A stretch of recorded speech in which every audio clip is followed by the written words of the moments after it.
Hey,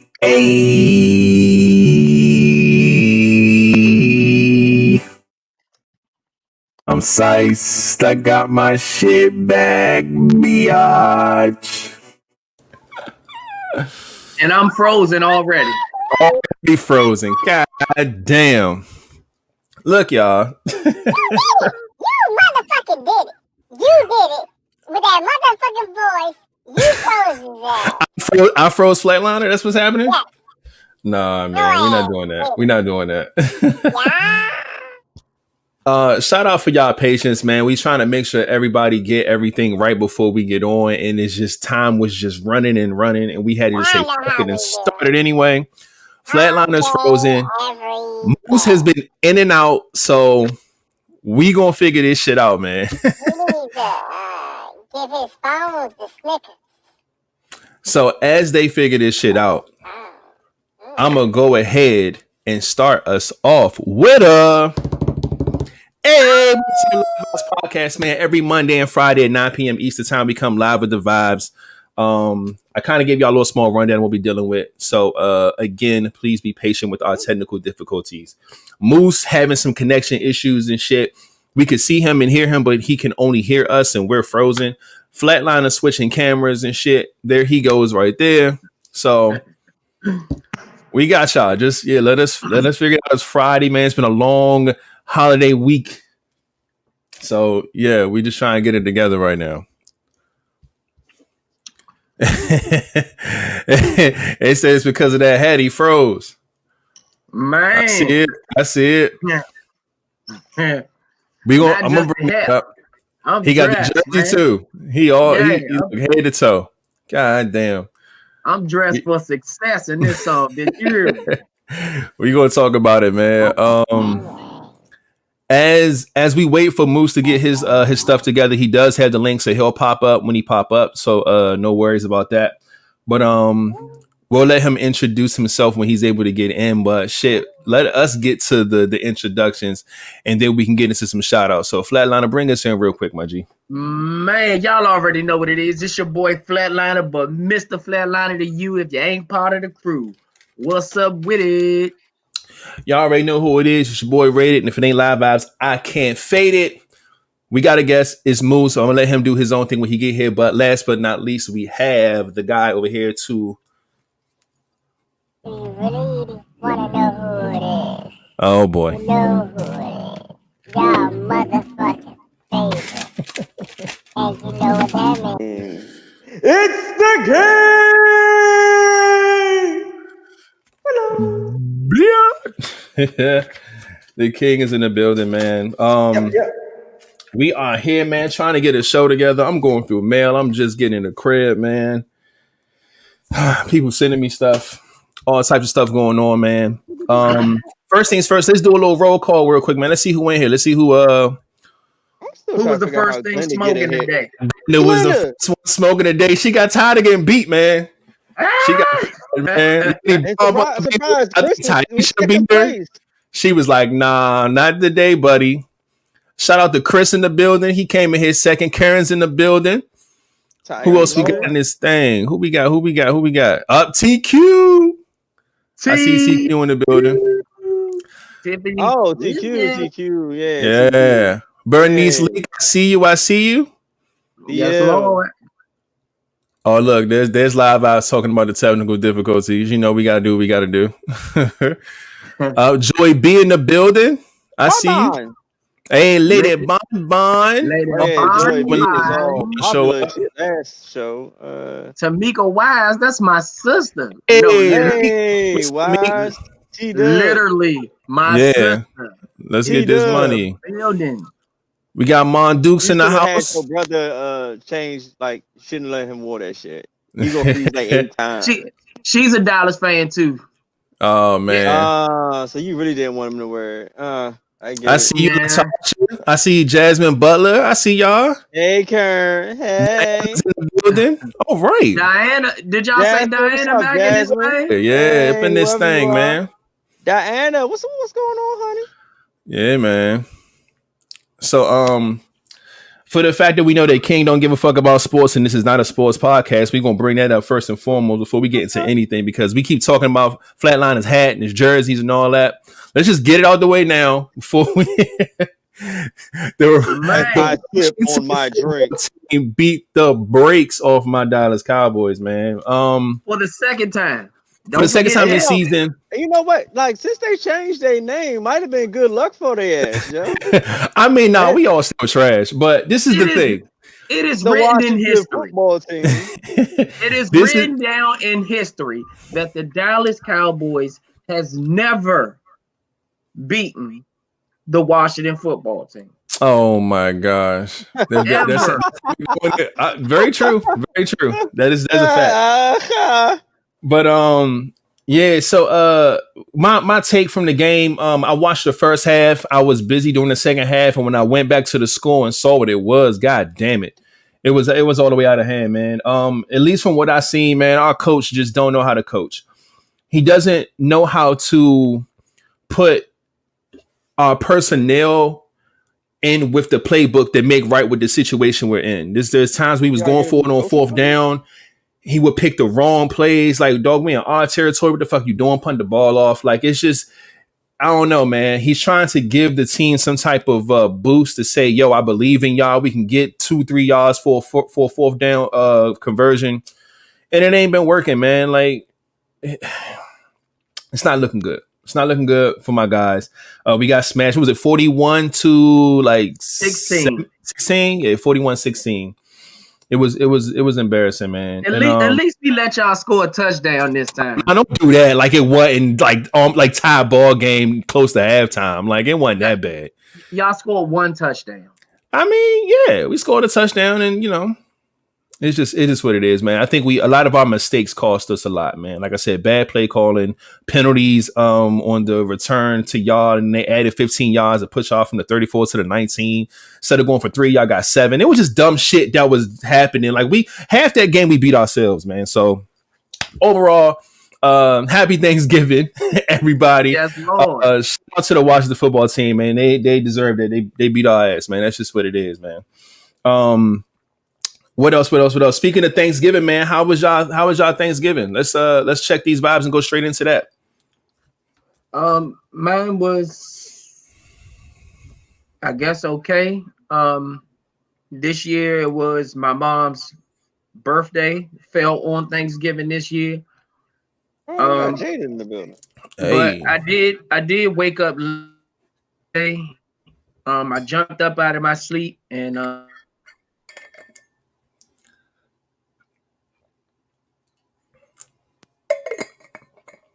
damn it. I was like, what happened to the rest of the story? I thought something emotional was going down. It was all quiet and shit. It was emotional because to start the Thanksgiving off, my cousin passed away that morning. Oh, man. I'm sorry to hear that, man.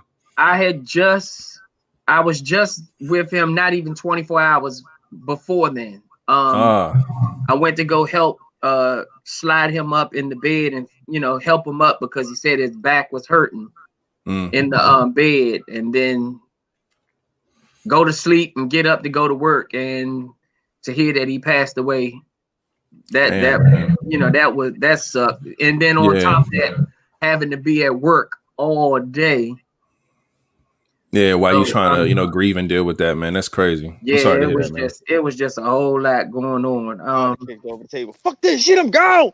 Yeah, man. Yeah, I mean, but sometimes it ain't even worth staying home. You know what I'm saying?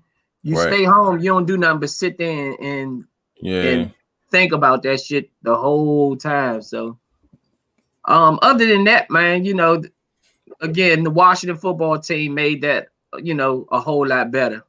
Mm-hmm. Let's see if this works. Let's see if we got the magic button. Let me see. All right. Yeah. Okay. There we go. Move. Hey, let's get this box changed up. There we go, man. Welcome back, Moose. As y'all can see, okay.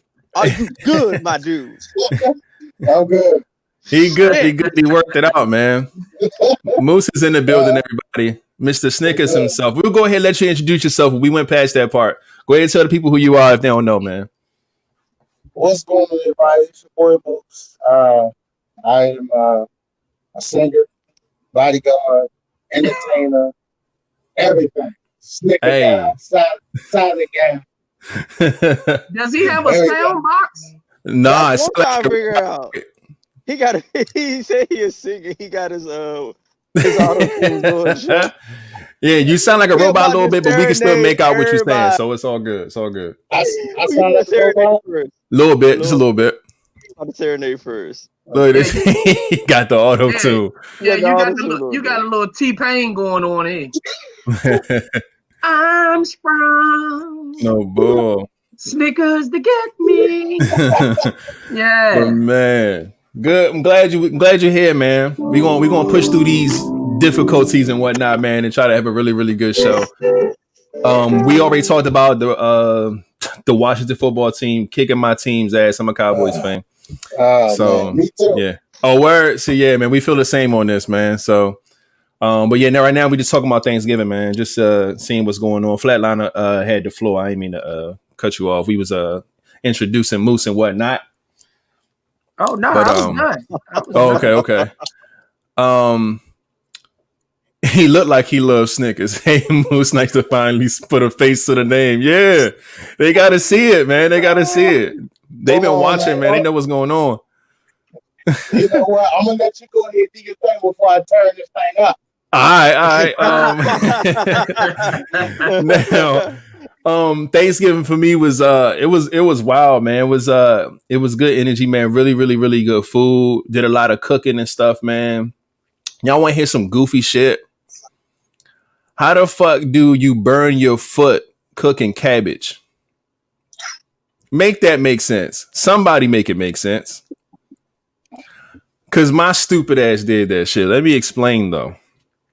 Now, it wasn't like a clumsy, goofy moment, right? It was more so where I had this bowl over top of the pot where I was cooking these this cabbage, and I was cutting onions, doing all this other stuff or whatever, and I went back to go check the cabbage, and I moved the top off, and the steam rolled off the pot and fell onto my foot, hot as shit. All I had was like socks on and shit, man. You talk about hurting. Now I'm around this motherfucker cooking and limping. Like I was a mess, man. I was a mess. It was crazy. But overall, the food came out great. You're supposed to cook with steel toe boots, man. What do you mean? Nah, slipping? Man. I was moving around. I was getting it, man, until I burnt half my fucking foot off. But it's random. It ain't, it shit happens, man. But other than that, man, it was cool. Says the person that only fuck with he get ass naked and keep his boots on. So he's telling you right? You gotta cook with some steel toe boots on. Hey yo, I'm telling you, man. But it was cool, man. Yeah, it was like not the water from the pot, but the steam. The steam was at the bottom of the little the condensation. So when I lifted up, the steam rolled off the lid and fell onto my foot. That shit was hot as hell, man. But other than that, man, it was good, man. Like I said, it was just a good time, man. Watch the game, like I said, half the game. What's up? You don't cook that often, dude. What? I don't fuck that often. He said you don't cook that often, dude. Oh no, I don't cook. No, I don't cook cabbage that often. That's what that is. Like a motherfucker ain't cooking cabbage every fucking day or every week or every month. You had to the pot, my nigga. Like the steam, it's the type. It's not a regular. It's not a regular pot. It's like it's hard to explain. Anyway, just let your mind do the fucking. Y'all acting like y'all never seen condensation or steam. Come on, now y'all acting like this is fucking blasphemous. You know like what to do with that? Like you don't let it roll on your foot. You think I'm just watched it roll to my foot? Like what kind of shit? Let it burn your pinky toe. No, I'm doing shit one time. I lift the pot up and I looked at it and the shit just rolled. This guy is nuts. Anyway, man, it was dope, man. It was dope. I had a good Thanksgiving, man. This nigga pinky toe black as shit. What about y'all, man? King. His foot probably blistered like a motherfucker. He got a pillow foot. I actually thought it was at first. I was like, yo, my shit gonna be swollen. My shit gonna look dumb, but nah, it's cool. It's cool. He probably like, It's no, cool. just sat there, didn't move the foot. Nah, just let it that's go, not. just pour on his foot. See, Nick, you painting the wrong picture, man. Don't argue with King. He definitely don't cook. So maybe. Do I cook? I mean, no, you have cooked. I ate your cooking last week. That shit was good. You know what's funny? I'm riding with Joy B though, because I ain't never seen that motherfucker cook. Nah. Nigga, you ain't never over my house. I ain't gonna hold you. The times I have been there, motherfucker, you've What I had need to pizza. cook for you for? I ain't gonna hold you. For you for flat. I don't think King. Yeah, and you rocking a Washington Redskins. King's not a cooker, man. For you. I don't think King's a cooker, man. I don't think he's a cooker. It's not that he can't cook. You know what I'm saying? Like, you know, you go to like cooking, but if somebody asks me to cook, I'll cook. But I don't like cooking. That's the same as me. Man. If you don't like cooking, don't cook. If I can find a way not to cook, Moose, I will not cook. Look, I don't want to try nothing that you fix. You hear me? Oh no, but if I fix something, trust me. If I fix something, you gonna eat it. I'm gonna fix only the shit I know how to make. I'm not gonna try to make. I'm not gonna try to make cabbage. I can tell you that much. Because I don't know how to make cabbage. That shit good too. But I'm not gonna burn my foot. I'm not about to do that. That shit was crazy. But Moose, how was your Thanksgiving, man? My Thanksgiving, first I'm blessed. Let me start that off with that. Yes, indeed. Yes, indeed. And, my Thanksgiving, a Snicker turkey. Go ahead. Did you stuff the turkey with Snickers? That's all I want to know. Did you stuff anything with Snickers on your plate? No, but I did have a few Snickers though. I did have a few. That's good. That's good. A few. We're gonna ask you what you did with those Snickers later. Did you eat them normally, or did you eat them the way that you like to eat them? Did you preheat it in somebody? No bullshit. No, I ate it the regular way, man. Just like that. Okay. But no, my Thanksgiving, it was a little different. You know what I'm saying? It was good, but it was very different. The people who's usually around wasn't around. You know, we did manage to do a little Zoom thing. Oh, okay. It was definitely different though, for sure. That's what's up. Okay. King, what about you, man? How was your Thanksgiving, man? Man, my Thanksgiving was good. You know, I'm a match, Moose over here, so he won't be by himself. So this is why I'm using this voice. So yeah, my Thanksgiving was good. Whenever I was with my kid, we would chill. Chill with the kids. Or did he get low though? He did though. I turned it down a little bit. Is that how I sound? A little bit. Yeah. Is that better? Yeah. Yeah, I turned it down, but I keep it all right there. That's how I sound? Yes. A little bit. You sound it's a little bit though, but yeah, you do. But mine's getting the real tone. Oh my God. Anyway, man, I hope y'all in the comments. I hope y'all Thanksgiving was good, man. I hope y'all had some good food. I hope y'all seen some family. I hope things Man, I were. didn't get a sweet potato goddamn pie. I didn't get a sweet potato pie. I ain't carrying. He ain't get a sweet potato pie, so y'all got to make sure King get a sweet potato pie because he losing his fucking My mind right mother now. was MIA. I ate carry out for Thanksgiving. It's a struggle. They already trying to pick my man Moose apart. Goodness gracious. Yeah, they see the ring on his face. Let me tell you something. First for one is on the wrong hand. Oh, okay. It looked like the It looked like the right hand to me. No. It's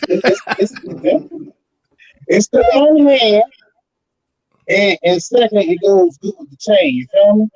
Okay, I got you. Those go with the chain. Say he accessorizing. That's all. He good to go. So Karen, don't be coming for me like that. That's straight one. That's straight one.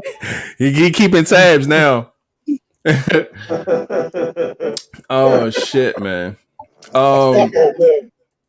This dude and his voice. I'm gonna do these world culture vibes. It's a lot, but I'm gonna try to zoom through them, man. Since we've been having some technical difficulties, I don't want nothing to happen to anybody. I want us to get through this nice and quick. So y'all make sure y'all listen, because I'm gonna try to fly through these as best as I can. We got a lot to talk about. First things first, I'm gonna bring this up because it's one of my favorite shows in the world. I'm gonna be mad at this. The show The Office is leaving Netflix on my birthday. Actually, December 31st, 2020 is the last day you will see The Office on Netflix. It's going to be permanently showing on the streaming service called Peacock. I don't even know anyone who has that shit. I don't know like what their thing is. You know how like Hulu got some bangers, low key. HBO Max got some bangers. We know what Disney got going on. Netflix is the GOAT. But what the fuck is Peacock and what do they have? So I'm not sure how they acquired this, but they're going to be the permanent service streaming for The Office, man. And I'm gonna be highly upset because The Office was my shit. Still is my shit. So that sucks. Mad at that. Let's continue on to Give me a pie. Listen to me when I say this, y'all. Woman killed husband, right? Then stabbed her own vagina to claim self-defense. Now, why did she have to stab the vagina? Did she watch a Gone Girl or some shit? I don't know why you would stab your own vagina, but she did it. Now, she's from Alabama. In 2019, she was charged of killing and stabbing her husband. And no, actually, you know what? Let me say it back. Charged in 2019 for killing her husband, stabbed her own vagina after the murder, so she can falsely claim self-defense. Now, Linda Doyle, she's 66 years old from Baldwin County. She basically said that her husband was trying to order like sexual demands on her. Like, hey, fucking Linda Doyle, you need to give it up. You know what I'm saying? And I guess things got a little physical, like he was trying to take it from her. She said that she got away from him and reached for the I guess a gun that they had and shot him. And then after that, she wanted to make it really seem more like self-defense because I guess she didn't have any like bruises or wounds or anything like that. So the bitch stabbed her own vagina with a butcher knife. And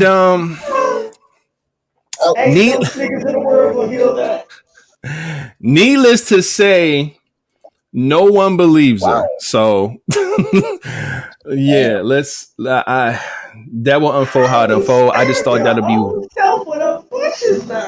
I don't know. I'm not understanding. I can't understand the concept of that. No. I need your regular voice now.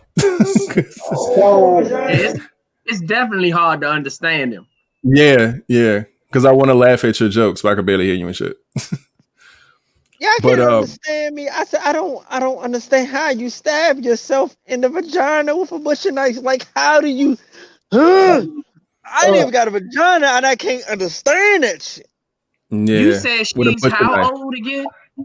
She was 66. Yeah, see, she probably ain't using that no more anyway. Yeah, never mind. So he was trying to get some. So he was trying to get some. Yeah. Forcefully. I guess that's what she's saying. And she stabbed herself. She shot him, killed him, and then she wanted to look like self-defense, so she stabbed herself in the vagina. She ain't had to go that far and stab herself. That's what everybody else was saying. Like, ma'am, you could have went a lot of different ways to do this. Actually, down there, she should have had something on her hands. You know, you show self-defense by when you hold your hands up and you got cuts on your hands, not your vagina. Oh, she watched Gone Girl and just did not do it right. Yeah. Y'all seen Gone Girl? Mm-mm. Is that the right? Am I saying the right one? Gone Girl, the one Ben Affleck. when you sit and think about it, you think like, what could your mind have to be going through to even think of wanting to stab yourself in that way? Bruh. You know what I'm saying? Like, something ain't there. She missed me. First of all, that's you going to don't mix wanna have sex blood ever again in in life. his Snickers. His Snickers would have blood on it if he was to get it from her. Yeah, that's a Yes, it would. Yeah. that is not recommended. From Moose's standards, do not stab your vagina before or after Snickers treatment. Please do not. Please don't.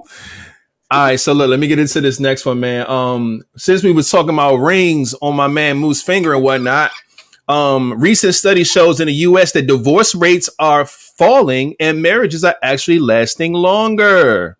Bullshit. Can we get a round of applause to people staying married and shit? Right? Bullshit. So I didn't read the numbers and all that other stuff. They just saying that the numbers are at a record low right now. And it was funny because at the top of the year, everybody was saying the divorce was at an all-time high due to quarantine, people getting sick of each other. Now by the end of the year, you're saying that divorces are low and staying together is at a high. I don't know what, because ain't a lot of people married now. Yeah, I don't know. So they're saying the divorce rate has dropped? Yes. Divorce rates are falling and marriages are actually lasting longer, is what they're saying. Is it because of the pandemic? I don't know. Probably. It has to be that. I got to make this work. But you know what? Let's be clear about something. How good this cooch is. I had my side piece. Rent too high. Listen, because dealing with quarantine and shit like that, like, just imagine when people get a divorce, that shit takes a long time anyway. That shit could take a year and a half. It depends on your process. And that was before COVID. Now you talking about during COVID when motherfuckers ain't moving around, ain't nobody having no court cases, ain't a man shit. Niggas like, first fuck of all, that. We gonna figure this out. You gotta be separated. You gotta be separated for about a year, right? Yup.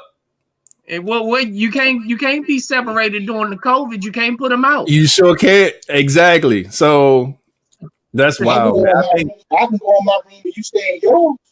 That's what I'm saying. I think COVID has something to do with these numbers, man. I really do. But yeah, somebody if y'all interested in that, look that up. Man, I should have segue into this one since we were talking about the lady stabbing her pussy and shit. Scotland becomes the first country to make menstrual products free by law. Let's give that a round of applause. It's crazy because, you know, women have to deal with their menstrual and things like that naturally. It's something that they can't really control. It happens when it happens, and you have to continue to pay for, you know, birth control. You got to pay for pads. You got to pay for tampons. You know what I'm saying? That shit, it costs. You know what I'm saying? So women flows are heavy, light, days, weeks, whatever. So to be a place to where it's like, you know what, we're going to apply money into this, you know, category to where women can get this stuff for free. That's amazing. I hope that everybody can do something like that. Like as far as the countries and stuff go, we already know how like Canada has like free healthcare, but now shout out to Scotland for being the first to make menstrual products free by law, because that's pretty fire. I like that. I'm trying to figure out who's gonna be the first country to do something for the man. Man, ain't nobody gonna give us shit. Like what? Give us something like what? Anything. We'll take anything. The condoms cost a whole lot. That's part of the reason why most people don't use motherfuckers now, because they cost too much. Well, condoms should definitely be free. Well, certain clinics, don't ask me how I know, but certain clinics do give you free condoms. I know all about that. Told them about it on the last episode. I stayed with them. Yeah, but you go in there with a whole bag and fill it up. And you good. They got yeah, everything comes for free, but they got. Oh no, look, they got tuxedos, nigga. You where the line at? I'm getting right in that motherfucker. You got me fucked up. I'm already matching the motherfucking rapper right now. Shit, fuck you, man. I'm ready. I'm ready to get up in there. Yeah, he dressed for the box. No bullshit. I'm out here. Look, see, man, we out here being advocates, man. Wear condoms, goddamn. Wear condoms, motherfucker. All right, so I don't know if y'all been following what's been going on. We always say that we're not going to talk about this, but we have to at least mention what's been happening with this Meg and Tory shit. Now, Tory's not involved in this situation. I told y'all about how Meg came out with a diss track and all this goofy shit, which was dumb. And Tory came out and was like, yo, the double standard is crazy. Because everybody was talking shit about him, expressing his side of the story and how he feels in music. And they shitted on him. But when Meg does it, it's okay because she's a victim. It's like, that's fucked up because nobody knows the full story. Now, the best friend Kelsey makes a diss track called Bussin' Back at Meg Thee Stallion because Meg Thee Stallion mentioned her in her diss record. I'm not going into what was said. Y'all go listen to all these records that's out here. Meg got one. Kelsey got one. It's a mess. I'm not doing this shit. Fuck them. They out here doing it. Now, moving forward, this one's for all the ladies, man. Michael B. Jordan is joining OnlyFans. Okay, and he's donating the proceeds to a barbering school. Come on, man. I don't know what's the. Come on, man. Mike, come on, Michael B. Come on, dog. This is my thing. Him doing an OnlyFans, I don't care about. Him donating the proceeds to a barbering school, I do care about. I just don't understand the correlation of why you had to do it like this. That way. You know what I'm saying? Yeah, it's almost like saying, yo, I'm about to go out here and be a prostitute, but I'm going to take all the money and give it to the needy. It's just like, why would you? Much, he about to take his ass for cash. Yeah, for sure. He going to do whatever he going to do, and whatever money he gives, he going to put it towards a barbering school. But I don't see the. He owned a barbering school. No, but imagine if you go to this barbering school. You know what I'm saying? Like I'm getting the way was paid for me because Michael B. Jordan shook his dick on camera. That's how I was able to get my spot. Like, that's how you got to look at it. Everybody's OnlyFans is not just for naked shit. No, I get that. I'm not saying that he gonna go in there and be fucking bitches and doing all this wild shit. He can do whatever he want to do. He could just put pictures up with him in boxes or some shit. Women are gonna pay for it. You know what I'm saying? But I mean, we don't know at this point. So it's just weird. The imbalance is so crazy to me. It ain't gonna be just women. It's gonna be some of them too. Oh man, Michael, that's wild. I don't know, man. I don't know if I'm rolling with this, but shout out to the barbering school that he's going to fund with shaking his nuts on camera. I tell you what, you know what? I'm gonna do the same thing to open me up a Snickers stand. Yeah, you know, hell yeah. Motherfucker, 101 Snickers. You're gonna show people 101 ways to use a Snickers. You know what I mean? Motherfuckers will pay for that. Motherfuckers will pay for that, bro. That's wild. I'm telling you, man. You'll be surprised if people pay for it. Exactly. Speaking of donations and things going to good places, man, Michael Jordan, not Michael B. Jordan, the real actual basketball GOAT Michael Jordan, is donating $2 million from The Last Dance documentary that came out. Yeah. He's taking $2 million from that pot, man, and taking the proceeds and feeding America. Shout out to him. He's been doing stuff on the Lowski Woski and everybody cussed him out for not really being broadcasted about it. But as of the past couple years, man, he's been really like trying to show y'all like, yo, I be donating like a motherfucker. I just don't say nothing. So, but shout out to Michael Jordan for that. Let's keep on rolling. Shout out to our black women. A black woman creates her own only drive-through beauty salon supply store in Statesboro, Georgia. Another round of applause to her. So basically, I'm taking it that you order your stuff or whatever. You may have a menu, whatever it is, you get what you want, but you go through a drive-through and get it. That's perfect in this quarantine situation. I think it's very creative, and I would love to see that flourish into something big. The same way they do like drive-throughs for like pharmacy, right? Like CVS, some CVS has got the drive-through where you can pick up your medicine and shit. I feel like it's the same way. You know what I'm saying? Just, I think it's a dope thing, man, especially in this time, and we need that. Yeah, we need that. We need that in this climate right now. So shout out to her and black women for being creative and doing some things like that. Next up, more giving. My man ASAP Rocky delivers 120 meals to the homeless shelter where him and his mother once lived. That is real. Shout out to ASAP Rocky and his mama. You know what I'm saying? When you grow up inside of a shelter, man, being homeless, and you go back and do something for them, man, that's big. So I really like that energy right there. So shout out to him for doing that. It's a prime example of don't forget where you came from. Hey, no bullshit. Okay, so social media, this happened just recently. Social media is going crazy because Young Thug explains why he never worked with Andre 3000. And T.I. kind of brought up like, yo, he's like, we know Young Thug is like almost like the free spirit rapper to a sense where he wear whatever the fuck he wants. We've seen him in a dress. We've seen him wearing all types of blouses and like just wild shit. And he was explaining how Andre 3000 was just like that. When Outkast first came out, they was just two young dudes from Atlanta, you know what I'm saying, Decatur, all outside of Georgia, whatever.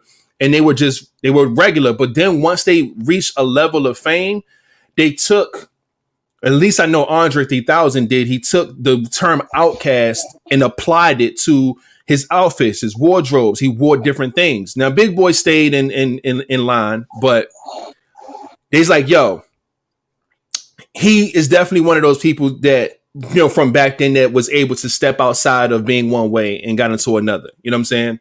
A lot of people say Erykah Badu's the reason why he's doing that shit, which I side with. I think the Badu box twisted my man out, but he did it. You know what I'm saying? And we all still respect him for it. But the man said, yo, he's never even paid attention to or even listened to Andre 3000. So T.I. was just like, the fuck? Like, bro, like, come on. Like, you doing yourself a disservice if you've never listened to Andre 3000. I don't believe that 100%. Yeah, I'm not rolling with that idea, but yeah, he said that he wasn't influenced. I guess he was trying to say that he wasn't influenced by Andre 3000 to do what he's doing.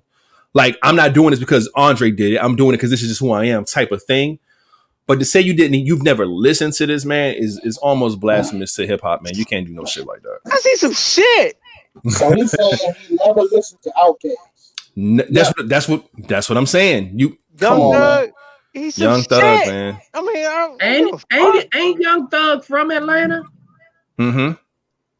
It's impossible. But yeah, he said definitely impossible. It's no way you've never heard or listened to something without that. Young Thug never listened to Andre 3000 basically means he never listened to Outkast. That shit is embarrassing. I would have kept that to myself. Yes, I would have. I definitely would have. She's absolutely right. But last but not least, I got one more I want to show y'all real quick. See if I can pull this up on the screen somehow. It might be slightly difficult, but I'm gonna try. So basically, y'all know who Faison Love is, right? Yes. That's a Smokey. Big Worm, from Friday. And oh man, this is tough. So he's basically suing Universal for removing him from the Couples Retreat poster. There's a movie out, you know, Couples Retreat, and he was there, and then they removed him. I'm gonna see if I can pull this on the screen so y'all can check this out real quick. That's fucked up. They got my man up out of there. He was definitely one of the characters, like main characters. Yeah. What did they say the reason was? I'm about to find out in a second. I'm gonna see if I'm gonna read into it. All right, so this is big enough on the screen. All right, there we go. So screen share, boom, boom, boom. Here we go. First image here. You can see Faison Love, and apparently whoever he's coupled with is here in the back. That's fucked up. That's number one. He's way back there. Then I guess when they actually, this was probably for the promo, and then when the actual movie is like ready to be released or whatever, they did a whole new cover and just took my man completely out of the picture. Not even one of the couples. No, his name ain't even at the top of this joint. Like, it's crazy. So yeah, he said that he's suing. He said he's gonna put out a lawsuit against Universal, and say that this is common. This is common in in Hollywood, where they kind of they whitewash a lot of these different movies and shit like that. And he's not happy, man. Yeah, it's pretty fucked up. And I like Couples Retreat. I'm going for the marbles if I was him. Hell yeah. Especially that he has proof that he was there and now he's not there. You can definitely do that. Because it's not just word of mouth. You know what I'm saying? So this situation right here is the definition of, and I hate to use this card, but it's very often that it's a lot of, I hate to use this, but that's a clear sign of prejudice. Facts. That's a clear sign of prejudice. We're used to seeing companies go too far to prove that they're not racist, right? You could even take that from the first image by putting his ass way in the back. You're like, hey, look, see, he's on there. We're not racist. We put him on the cover. You know what I'm saying? But your true colors show when it's time to really push and promote the movie and his ass ain't on there. You know what I'm saying? It's just, it hit different when you see it like that. Like I said, if this story was something that was told and it's like, yeah, I was on the cover and I ain't on it no more. And it's just like, oh, that's crazy. You could hear somebody talk about it, but seeing that shit, it's like, hey, no, that's fucked up. You know what I'm saying? It's different looking at the shit. So they say the movie was really good. They say he had some of the funniest parts in the movie and all that. So I don't know why they played my man like that. But I hope that he does get a good lawsuit going, and I hope he gets paid whatever the fuck he's asking for. Because you can't keep doing that to black people in Hollywood, man. It's just fucked up. I mean, what would your excuse be for even? You ain't got one. You ain't got one. Unless you not because 150 billion million dollars, man. No, that's crazy. But yeah, that's it, man. That's all I got for the World Culture Vibes, man. I know it was a lot, but we got through them. Definitely want to make sure we covered a lot. It was a long week. But I do want to acknowledge something. Y'all see that number? Y'all see that? Huh? Uh-oh. Yeah, so I got to hit the bell twice. We got 2 more from last episode. Let me see if I can pull this up real quick. Hit it with the bing, bing. One more time for the bing, bing. We got 2 more subscribers, man. Shout out to y'all, whoever y'all are.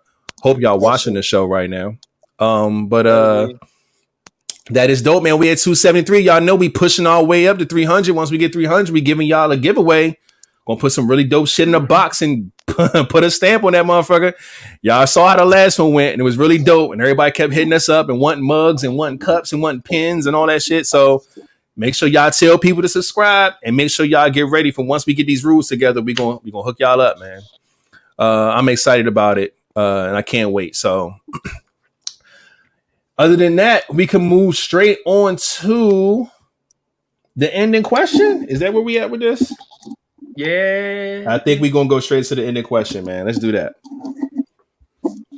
We're gonna have to set aside some time because Moose gonna have to explain this Snickers. Y'all know that we doing that. Yo, look, that's on my notes. You can't see my notes, but that motherfucker says I have 4 things on my notes. I said, Thanksgiving in the NFL, bringing up 273 subs. I wrote down The Office going to Peacock because I couldn't find the article, so I wrote it down so I won't forget it. And the 4th thing is a Snickers breakdown. So I won't forget that shit. Yes. So we getting to the bottom of that shit, man. But yeah, somebody introduced it because these people are waiting for this shit. Oh yeah, they really are. We're like Snickers. Like, what y'all got something with Snickers? Like some Snickers sponsoring y'all now? No, but some wild shit.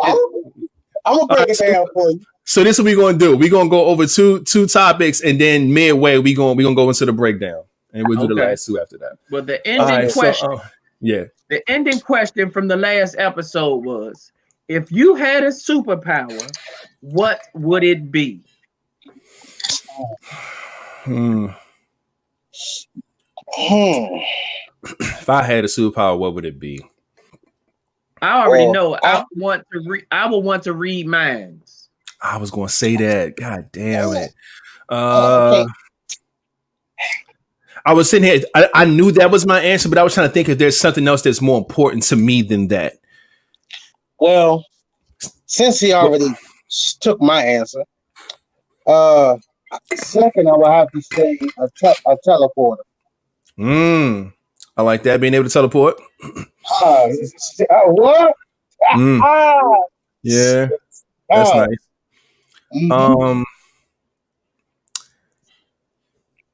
I would want to be able to predict the future.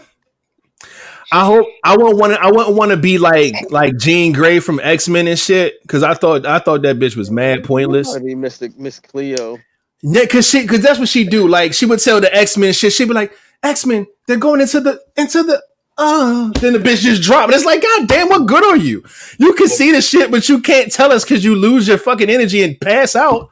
So as long as there ain't no shit like that where I can just like see what the fuck's going to happen, foresee the future just a little bit, it ain't got to be nothing crazy, but enough to make a difference, then I would love to want to do that. If I'm not going to be able to read minds, I do want to read the future just a little bit. That'd be dope. Read the future. Yeah, man. Come on, man. Hey, man, I'm trying to be prepared, man. Got me fucked up. Prepare for what? See, that's where it gets tricky. Because I don't know what I'm going to have to do, how I'm going to be able to move, what can I fix, move, and change, because that's going to alter shit, right? We already know how that goes, so I don't know. It's a challenge, but I'm rolling with it, man. I want to hear about the Snickers. I know, look, we going to get to that shit, trust and believe. King, man, what you got, man? What's your superpower? Now, my superpower, I want to be able to control and manipulate every single molecule, cell in my body. So you rolling with the incentive of the fact that we don't use all of our body's strength, brain power. Yeah, and I want to be able to control, with my mind, every part of it. Like I can unlock. So like telekinesis and shit. I can have all that shit because I can control every part of my body. Like it's limitless. You never age. You can always heal. Whatever superhuman power I want, I would have. I feel you. So I can control every fucking cell in my body. Okay. Flatliner, deep dive into why you chose that as your superpower, man. To read minds. I mean, it's self-explanatory, but like, how would you use it to your advantage? I would just know. I mean, it's just so much. Being able to read minds is something kind of like you being able to predict the future, because without people even saying it, all you got to do is think it, and I can hear it. Yeah, you see what I'm saying? So it's just like.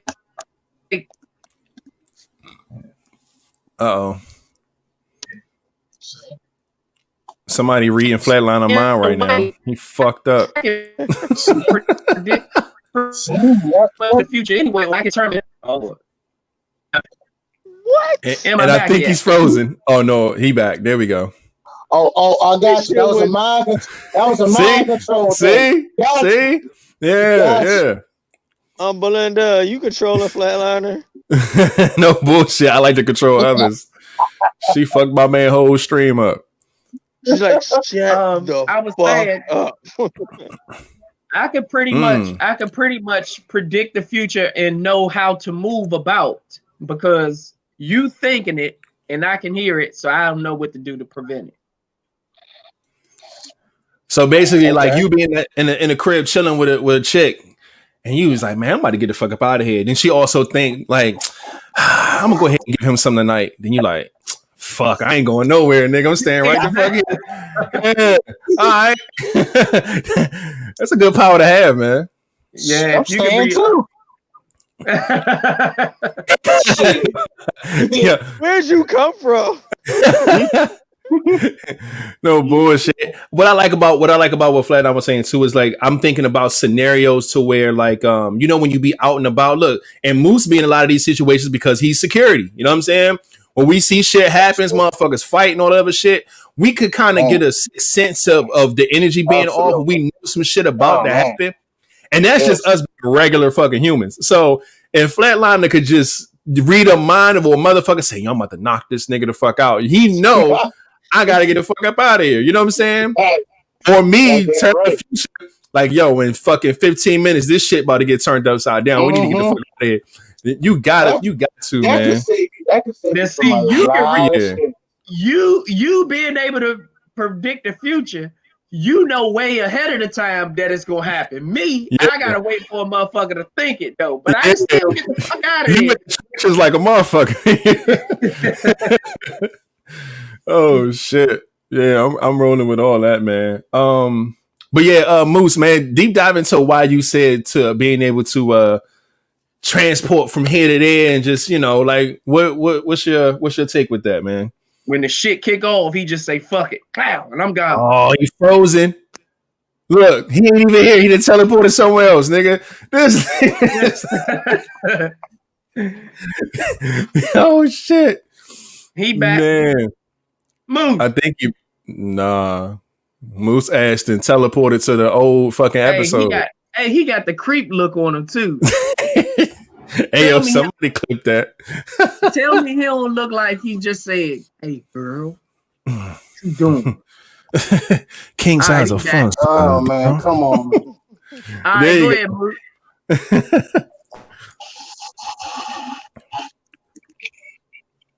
I know you're not laying on your motherfucking stomach. Can y'all hear me? Yeah, we can hear you. I'm back now? Yeah. Okay, so to the question that you asked me, right? So the reason why I chose teleport, well, for one, to be able to go anywhere and everywhere I want to is a bonus. You know, if I want to go to Dominican, guess what? I'm gone. You feel me? Yeah. You see the way he took. See the way he took off. Hell yeah. Or you know what I'm saying? Look, you come and say you talking. What's up, baby? Yeah. When you gonna pull up? So I'm here, baby. Right no outside. Bullshit. What's up? I'm right here. Yeah. With Snickers in the hand, in the bag. Yeah. Where that bag of fucking Snickers? Damn, I can't find. Hold up. All three of y'all. Courtesy of motherfucker. Damn. He got out of there. Yeah, man. Still got them shits, man. Oh, he gone.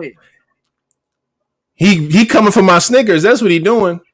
He about to take that nigga saw my bag and was like, Phew. Damn, man. But as he gets his together, it does make sense to do like to be able to teleport. Like I think we all wish we could do that at some point. You know what I'm saying? That way we won't be late for shit. I like the fact that you ain't got to fucking drive, fly, none of that shit. You can just pop up where you want to be. That part's pretty cool. You save a lot of money. You know what I'm saying? I think that's dope. I think he's back, ladies and gentlemen. There we go. You know what? Every last one of y'all super the power y'all want is a movie. Moose's Jumper, D, you're next, and Flatliner is what women want. Yeah, and you are fucking what's that other movie? The movie where the girl was using all her brain power and all that shit. Lucy, but yeah, kind of different. I wouldn't have no drug. I just have all the shit. Right. But yeah, no, they made movies off all these shits. Brain. She unlocked. Mine's a little bit different. She unlocked like 100% of her brain, which her brain, power. Me, it would be kind of the same, but except for all that crazy, I need to take a drug shit. I would just have control of every part of myself, be able to right. Drug aside, you'll be able to do it. Yeah, and not have to either one, procreate or evolve. Man. Karen trying to be funny. Okay. Oh no, they out here with it, man. Look. Okay, it's on. So look, she trying to put that Snickers in your life. Hey, bro. Man, in your life, bro. In your life. In your life. Now I'm trying to put it in your life. Oh man. Yeah. All right, so we got the end of question out of the way, man. So what I would like to do, I would love for you guys, because I know we got some people on Facebook as well. I'm gonna need y'all to go ahead and hit the thumbs up on this video if you can. It'd be much appreciated. If you're watching this on YouTube, if you are watching this on Facebook, I appreciate you, but make your way over to the YouTube.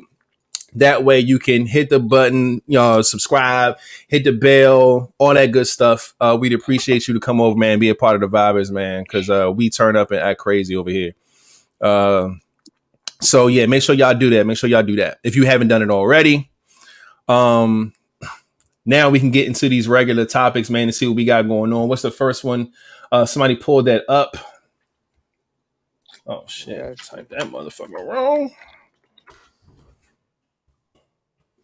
What determines whether or not you go home or spend the night after having sex? What's the determining factor?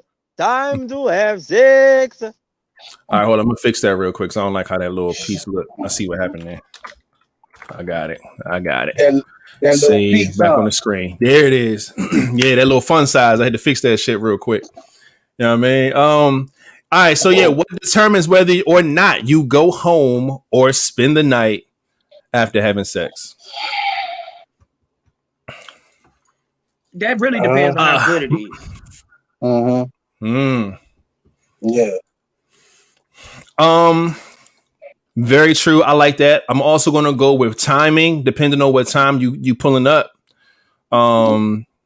If you put in like a late night, you know what I'm saying, booty call hours type of move, I can see a spend the night situation, you know, happening just off the timing alone. Some people just kind of want that to be their last destination and don't want to go somewhere super late. Unless it was that bad. If the box was that motherfucking bad where you got to go home. Damn, his breath. Holy shit. That is one. Straight like that. Determine whether you go home or not. I see his breath. God damn. That shit could send a motherfucker home. Shit. If you're not good, go home. Okay. If your breath that bad, just don't come out the house, man. For real. I'll be serious. All right, so basically, Bernice saying is like, look, if I'm not tired and we ain't fall asleep, you can go the fuck home. But if one of those happen, then free game, I guess. If he put me to sleep or not, shit, you got to put her to sleep in order for her to stay. Nigga, if she can get up and go to the bathroom, motherfucker, she going home. That's crazy. Like that? How you like that? That's crazy. Most everybody's saying depending on how good the sex is. It's really all about how she do you after the sex. Very true.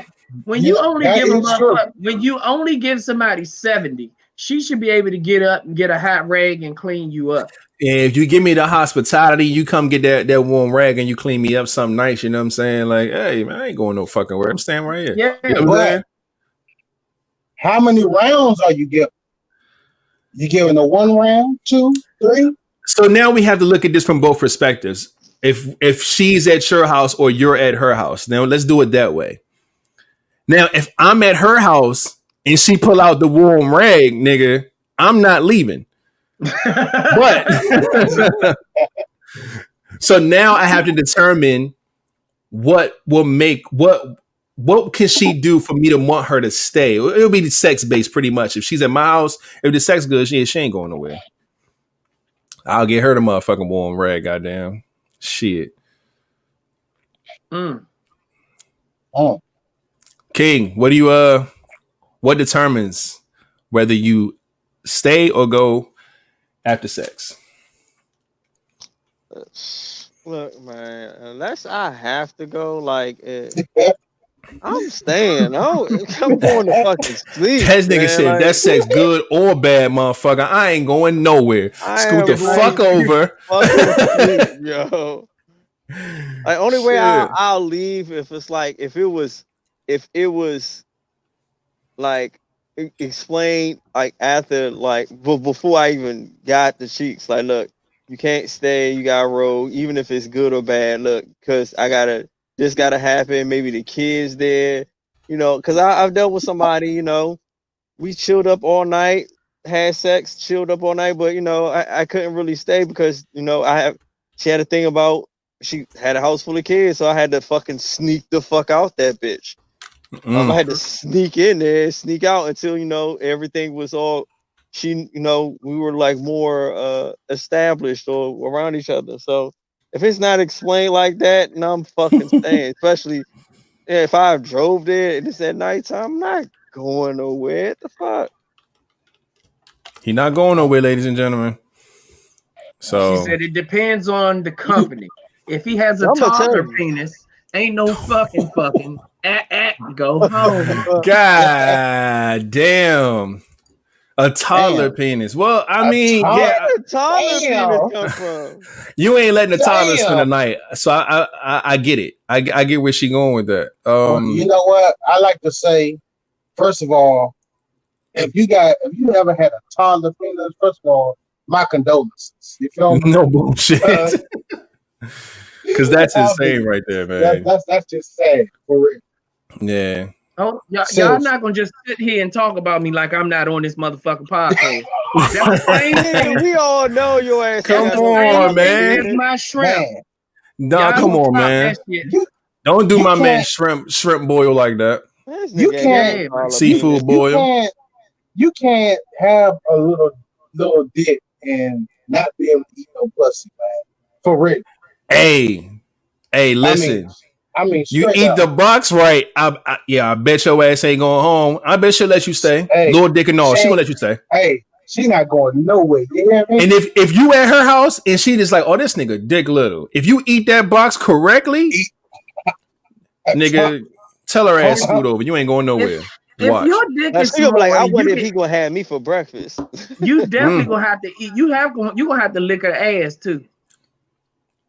If you try to spend the night, you might have to. Yeah, you ain't no way you just You gotta make up for some inches, man. And I feel like giving head can only cover so many inches that you're missing. So Well, you let me gotta eat. You let me might tell eat you some ass too. if you eat the box good and bring that dick, you ain't going nowhere, my brother. Nigga, she giving you a key, so we know how that go. We ain't worried about that part. It's it's when flatliners show up. You know what I'm saying with the shrimp. He got to find ways to stay. He got to find ways to stay. And flatliner say, "Hey, look, hey, I don't think I ever went home. So shit, gotta do what you gotta do, man." But he I might ass make and you. licking toes. That's why I he might spend make the you night. laugh until you. Me personally, I never. oh shit, I've never. Can y'all hear me? look at the shrimp face. Nope, you frozen right now. Oh Lord. Oh But, man. I was saying that me personally, I've never really got the the vibe like, oh, you need to eat, because I'm very freakish. You feel Okay. me? I'm wild. I turn them out. You feel me? Hey, this is why the I'll turn Snickers them have out. been a part of this podcast for like 10 episodes. And listen. I've been in the game for a while now. You feel me? All right. And when you handling your business, you ain't got no words. Trust Yeah. me. Hell yeah. Trust me. See, the wild thing about that is that I live like this in my day-to-day life, like as far as like doing stuff to where you leave your mark with shit. So if we're talking sexual shit, like that's something that's going to happen if you bring that to the table, some shit that she ain't never done before or heard of before, and she like that shit. It's a wrap, man. Like I said, you might end up getting the key to that motherfucker. No bullshit. You guys know what Tabu is? Man, hold on. I'm gonna make you laugh. You gonna laugh your ass off. Give me 1 second. You said Tabu, right? Mm-hmm. Oh shit! I know what he's about to do. I know exactly what he's. Oh, you know what? I ain't even gotta do that. That's funny. That's funny. I'm not. Hold on. This motherfucker right here. Hold the fuck up. That's a funnier joke, but I'm not going there yet. I'm gonna hold that one for later. I'm gonna hold that joke for later. Give me a second. Mm-hmm. You already know where I'm going. You talking about this place? Huh? You talking about Yes, that? sir. Oh. Yes. That's a whole nother conversation. But yeah, motherfucker's a member, motherfucker. Let's go. Yeah, man. I've visited this place a few times. Okay. Yes. Okay. If I showed you the other joke, nigga, we gotta have that conversation. So I'm gonna wait till it become a topic. We're gonna do that though, for sure. But yeah, hell yeah, I know what taboo is. Okay. Oh man. Man, oh man. But you know what? That's only for if you're into that shit. Yeah, it's not for everybody. It's not for everybody. Definitely not. It's not. It's not. But it's an experience though. My thing is that I feel that everyone should experience taboo at least once. You may not indulge. You ain't gotta go and do all the other shit. But if you just go and check out the scene and you know what I'm saying, it's like I think it'd be dope. Yeah, taboo is a even. I'll let Moose explain. The first time that that I actually went, I was someone sponsored. And you know, it's not a place where you can just go into. You know, you have to be sponsored or member. Or a member, yeah. So only way you get in. So someone sponsored me, you know. So I went in, you know, everything was going cool. in with a bag full of Snickers. I wouldn't be surprised, but or that's where you were introduced to Snickers. No bullshit. That's where he got his love from. Man, I saw some shit in there that just, no, you don't know. He was in there eating the Snickers, and the girl was like, "What you gonna do with this Snickers?" He's like,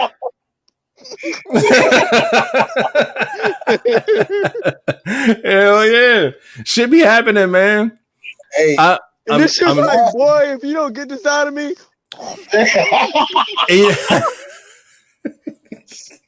See, now we gonna have to just go right into it. Now there's no way we could.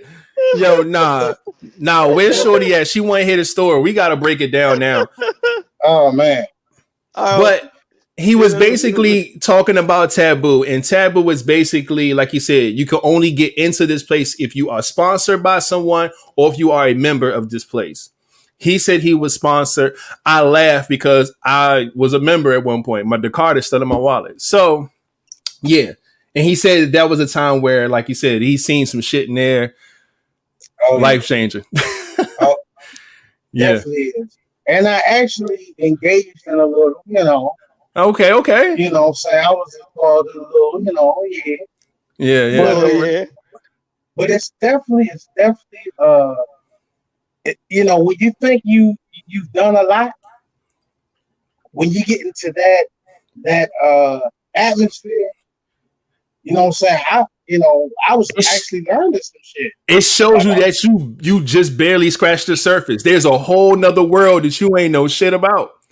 Hey, I had to tell Shawty back up from behind my ass, man. I don't do that. I said, no, you gotta get behind me, Shawty. I don't play no fucking game. See, my experience is... Maybe it was Nina Bay that was behind it. Look, she talking about some dildos and anal beads. That might have been her. Nene is hip. I'm telling you. See, and that's the thing. Like my experience there was always a good one. I'd have been there for people birthday parties, fucking just to go, like just wild shit. And for anybody who, like I said, it's an adult entertainment / like sex club type of thing, but it's not as fucking mind blowing wild as you think when you first. Because when I first went there, I'm thinking that this won't be just this turned out fucking slut fest, right? That's not what it is at all. It's a really dope place. It's like a club, little lounge. You know what I'm saying? Chuck E. Cheese for adults. Something like that. But see now. Where all the engaging happens, a lot of that happens downstairs. Upstairs, it's real chill, music playing, got a dance floor. It may be porn on the TV, but it's chill. You know what I'm saying? Got your little VIP section and stuff. It's nice. It's real chill, man. It's nice. I did go on I went on Sex Anywhere night where you could just fuck anywhere in the club. Oh my goodness. That was the day I was actually introduced. That's where I... See, that was like my third time being there. And I was just like, yo, this is nuts, man. Which one did you go to? What you say? Huh? You saw plenty of nuts. Oh my gosh. I don't know why I put that joke on the table for this nigga to just that was my fault. That was my fault. Hey, this nigga said I went on fuck anywhere night. Yeah, it was nuts. I say that. Oh man. Hey, nah, that shit I'm not looking for none of that shit. That shit wild, man. But yeah, no, it's an experience. If you haven't gone, I suggest people not to be afraid of it like it's just this wild, crazy place and you're gonna get harassed by people and people gonna want to fuck you everywhere. No, that's not what it's like at all. It was dope. But you could tell who's into it. And people, if they do it, and if they're into you, they'll approach you slowly and respectfully. I've been in situations to where couples would just come and sit by you and who you with and just feel on themselves and like, oh no, we just admire you guys, and they just sitting back, touching themselves and shit. Like, it's shit. Wow, it's different. It's a different feel, but it's dope though, man. Hey, when they want to feel on me, you know what I do? Go ahead, baby. I ain't talking that damn thing. Yeah, and that's the thing. Like, women can go by themselves. Men can only, like you said, can only be sponsored or be a member. That's it. So it ain't like it's a bunch of niggas around or nothing like that. Nah, like you had to work your way in through either personal or invitation or whatever. So It's wild, man. But if y'all didn't know, we're gonna jump right into it, man. Back on episode, I want to say 104 so bad. I think it was 104. Look, see, I love when people watch. I'll go into that because downstairs is a whole nother animal at that place. But I know it. They got so downstairs in this place or whatever, they have like a big thing on the TV. They have a list and they have like maybe like 10 to 15 rooms downstairs. And you can sign off on whatever room you want to go into, and you get your time limit. You go in there, have sex with whoever you want, whatever for your time. And they have two voyeur rooms, actually. They got a room where it's a private room, but you can open the blinds and look through.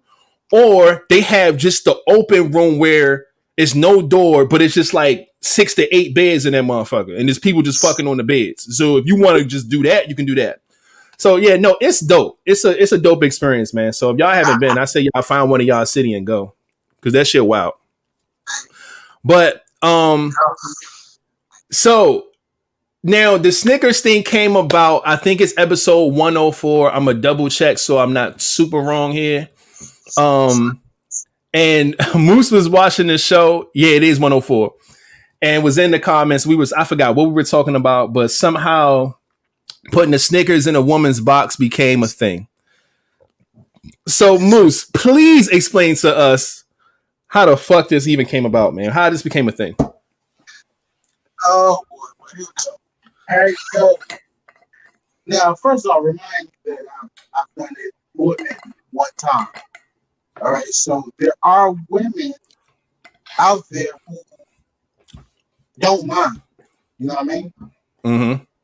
And so, I've always been very, very freakish. To the max. Like, I'm eating your ass. You know what I'm saying? I'm putting my finger in your ass. You know what I'm saying? I'm nasty. You know what I'm saying? But, oh shit! You got people who like that type of stuff. So, I was dealing with somebody during the time, and we use and shit like whips and shit. I'm buying the swings and shit. I'm building shit, so I'm putting it on, and so just spicing it up pretty much. Right? So, I just had to look over, and it's a damn Snickers right there. So I'm like, wait, so let me try something. You know, if I try something, she all for it. Yeah, go ahead, baby. I don't care. I'm like, okay, bet. So I go, I get the snack, and remind you, it's life size Snickers now. It ain't no bite size. Oh shit! ain't no right side. So, getting it right, putting it out. You know what I'm saying? Keep the box, whatever. Set the table. I got you. So, takes it out the map. You feel me? Now, before I started putting it in, I just, rubbed it that click. You know what I'm saying? Little swipes in there. Exactly. I want to taste this. I'm tasting that. Like chicken. You know what I'm saying? That shit look like chicken the way he eats that shit. Like a drumstick or flat. Yeah. He had a flat. Yeah, he had a flat. Oh shit. So I'm rubbing on the tongue, eating it. Like, man, this actually pretty good. You know what I'm saying? She liked it, she enjoyed it. So,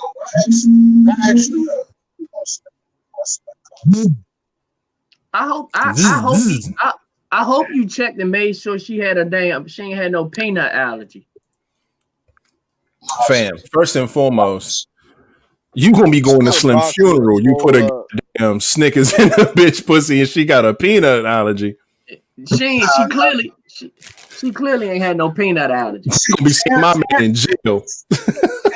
She had no peanut allergy, no allergies. But what happened is that I really didn't tell her that I was going to stick it in her. Right? So while I'm eating, bitch. You know what I'm saying? So while I'm eating, I'm eating it real good because that's what I do. You know what I'm saying? I'm a box eater. So eating the box, you know what I'm saying? While I got the Snickers like this. My man. You know what I'm saying? I got the Snickers like this. Look, I'm getting up in there, right? So I goes, it's wet enough for me to slide this motherfucker in. Hey. So I'm eating it, so I slide it in. You know what I'm saying? I'm going in and out the jump, getting wet. You know what I'm saying? It's like, she's screaming this. I'm like, yeah. So as the Snickers is in it, it's milk. Yeah. You know what I'm saying? So as it's milk, look, the visual is fucked up, right? The visual. I ain't gonna hold you. The picture I had in my mind was fucked up. So you're right. Hey, the way he was feeding that motherfucker, I ain't know if he was screw drying or screwing it or what. I ain't know what the fuck. My man fixing a cabinet out this motherfucker. So yes, okay. Visually, when you think about it, it does look fucked up. It does look nasty. But I like nasty. I mean, not that. You know what I'm saying? I know what you mean. It's like a real shitty situation. Yes, it definitely looks like that. But of course, I already know what it is, so I'm not tripping. Right. You know what I'm saying? But so the Snickers starts to melt. You know what I'm saying? It's warm in it. So it starts to melt. You know what I'm saying? And while it's melting, you know what I'm saying? You can see it kind of like dripping out a little bit. So I'm like, shit, let me get that. So I go, I want all that. I don't want nothing to hit the floor. You hear me? Mm-hmm. So from that, from one thing to the next, I just been Snickers master, man. Shit. Listen. If it ain't broke, don't fix it, man. I've tried all types. I've tried Hershey's. You got the bars you got from her, Yeah. Store. Them motherfuckers long and flat, like fucking nah. So look, I break that off, right? I just leave that in. So you made a pussy s'more. No, this motherfucker just laid that shit in there and just let that shit fucking microwave. That's crazy. Hey, that's crazy. I'm surrounded by heathens. The Snickers made it look like diarrhea pussy. It looked like that baby shit that squirted all throughout the pamper. And when you take that pamper off, you gotta wipe the whole front and everything. This nigga just holding fucking nougat and fucking caramel and nuts. Nigga, there ain't no chocolate left. I ain't never having sex again. The Snickers made the diarrhea pussy. And the Hershey's made a s'mores pussy. Okay. Yeah. You gotta break the little piece off and set it in the lips and then close it up. Let that shit. But I'm gonna tell you, let me tell you something. Some women ain't gonna be into it. That's fine. That's cool. That's all right. You know what I'm saying? But when you try new stuff with a female who's never done something before, it turns them on because they never tried it before. It's something different, something new. Very true. You know what I'm saying? So it's like you actually fucking their mind first. Right. So by the time I do what I do, it don't take long for them to come. Right, because they're mentally stimulated too. So it's like like they halfway there. Exactly. Man, say I don't want to ever eat pussy again. It's more people who like stuff like that than you think. I guarantee. What the fuck is this shit with the grapefruit, Joe? Yes. I don't get it. Grapefruit. You don't get it.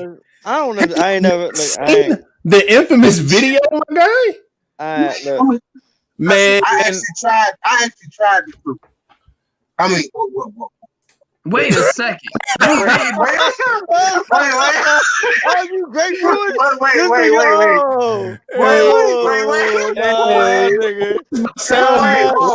Soundboard. Holy shit. Whoa. Fucking Boo said he tried the grapefruit.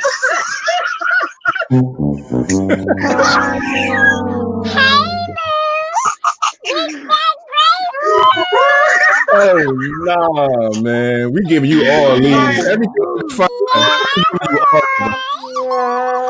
We give you all of those. Man. That's crazy. Come over here with that grapefruit. He said it and knew he fucked up. He knew he fucked up when he said it. He had to hurry up and fix that. He said, wait. That was totally left field. Oh man! At this moment, he knew. I got that. At this moment that he knew, he fucked up. Hey, that's what he did. He knew. Oh man! Hey, shit. Boo show love to everybody. No bullshit. That's funny. Hey, no the hell I don't. The women, Hershey's the women. You know, grapefruit him or somebody else. That's funny shit, man. But no, I'm definitely rolling with you when you spoke on like the stimulating the mind part, which already gets her halfway there. And then when you do some different shit, you know what I'm saying? Then you're gonna eat the box right anyway, and then boom, it's nothing, man. Yeah, don't forget that shit either. When you got a female who, okay, let's take the Snickers and everything away. If you dealing with a girl who never had, you know, you'd be surprised that a lot of women have never came off a head before. I've heard that before. I'm like, what? But that's the thing. What? You know what I'm saying? Yeah. Nobody's ever got me off. You know, I don't know what it is, but you know, to me, when I hear shit like that, I accept the challenge. Yes. Where do I sign? You know like, fuck yeah. I'm like, I want all that. Hell yeah. Don't come for me. It was nasty, man. Well, but that's funny, man. I just need a mandarin orange me, please. A mandarin orange? Yeah, don't grapefruit me or you won't be able to see nothing. Or you will literally just be eating the grapefruit. Please get you a mandarin orange or what is it called? What is it called? A Clementine? This nigga said you won't be able to see anything and was so sincere when he said that shit. Yeah, y'all that's funny. Give me a mandarin orange. I didn't put my shit through donuts, man. You hear me? Yeah, you know what's funny? I saw somebody posted a meme and said, you fucking donuts? How many? No, you put the donut on and let her eat it off. Yes. Okay. Yo. I saw a meme and they said, "Oh, fellas, y'all want to know how good or how tight our box is? How many donuts could you hold on that motherfucker?" I said, if you can get a donut hole, I can get one of them motherfuckers on there, but that's about it. Yo, this is insane, man. But for those I'm not gonna look at donuts the same again. Fuck y'all niggas, man. And they got a coupon for a donut that needs to use. Eat Snickers, you can't stop at Dunkin' Donuts. You just can't eat no type of oranges, no grapefruits, no mandarin orange. They can't have none of that no more. We just here to ruin fucking food for people, man. Y'all can't. Anything that you love, we gonna do some sexual shit with. You can't eat it no more. That's where we at. That's crazy. Niggas up here turning cucumbers to pickles. Hey, I like to say one thing. It was something about that Flatliner said last week about somebody jerking your dick with rough hands. I ain't say no shit like that. Somebody jerking your dick with rough hands. Nobody said no shit like that. Man. Oh shit. Okay, maybe that's somebody else. No, Moose, you said some real suspect shit right now, bro. No. You got some real suspect shit going on. You ever had a man jerk your dick with rough hands? I ain't never said no shit like that. Hey, nah. I'm just gonna eat a Snickers just because now, man. Y'all niggas crazy. Turkey jerky. No, but I don't know why I thought you said that, but the reason why I said that, I don't know why I thought that. Please give me the prices right again. Give me the prices right, please. Which one? Hold up. Is it this one? Hold up. Yeah. You ain't never in your motherfucking life heard me say no shit like that. What part of Tabu was you at, bro? Man. My man went on motherfucking Blue Oysters night. I need y'all to relax. Y'all gotta relax, G. And D, hold on, wait. You and D went the same night. Wait. Nah. I'm still trying to find out how long I got the Snickers in the box, the microwave and shit. You gotta tell me the instructions, nigga. You sit in the With that right there, first of all, you got a bite size. Don't put that in. You gonna rub it on. You gonna rub it on. All right. So that's what these are for. These are for that. All right, got you. Got you. All right. I'm trying to look. You got the king size in there? No, I just got a bunch of these motherfuckers because that's what they gave me at in my gift bag. Men are not allowed to eat the king size of nothing that comes in a bar. Ever, my nigga. Don't eat a king size nothing. Ever. Oh, he eating it out the box, so y'all already fucked up. He the type to go get the king size Kit Kat. You know, the one bar jump that look like a gold bar?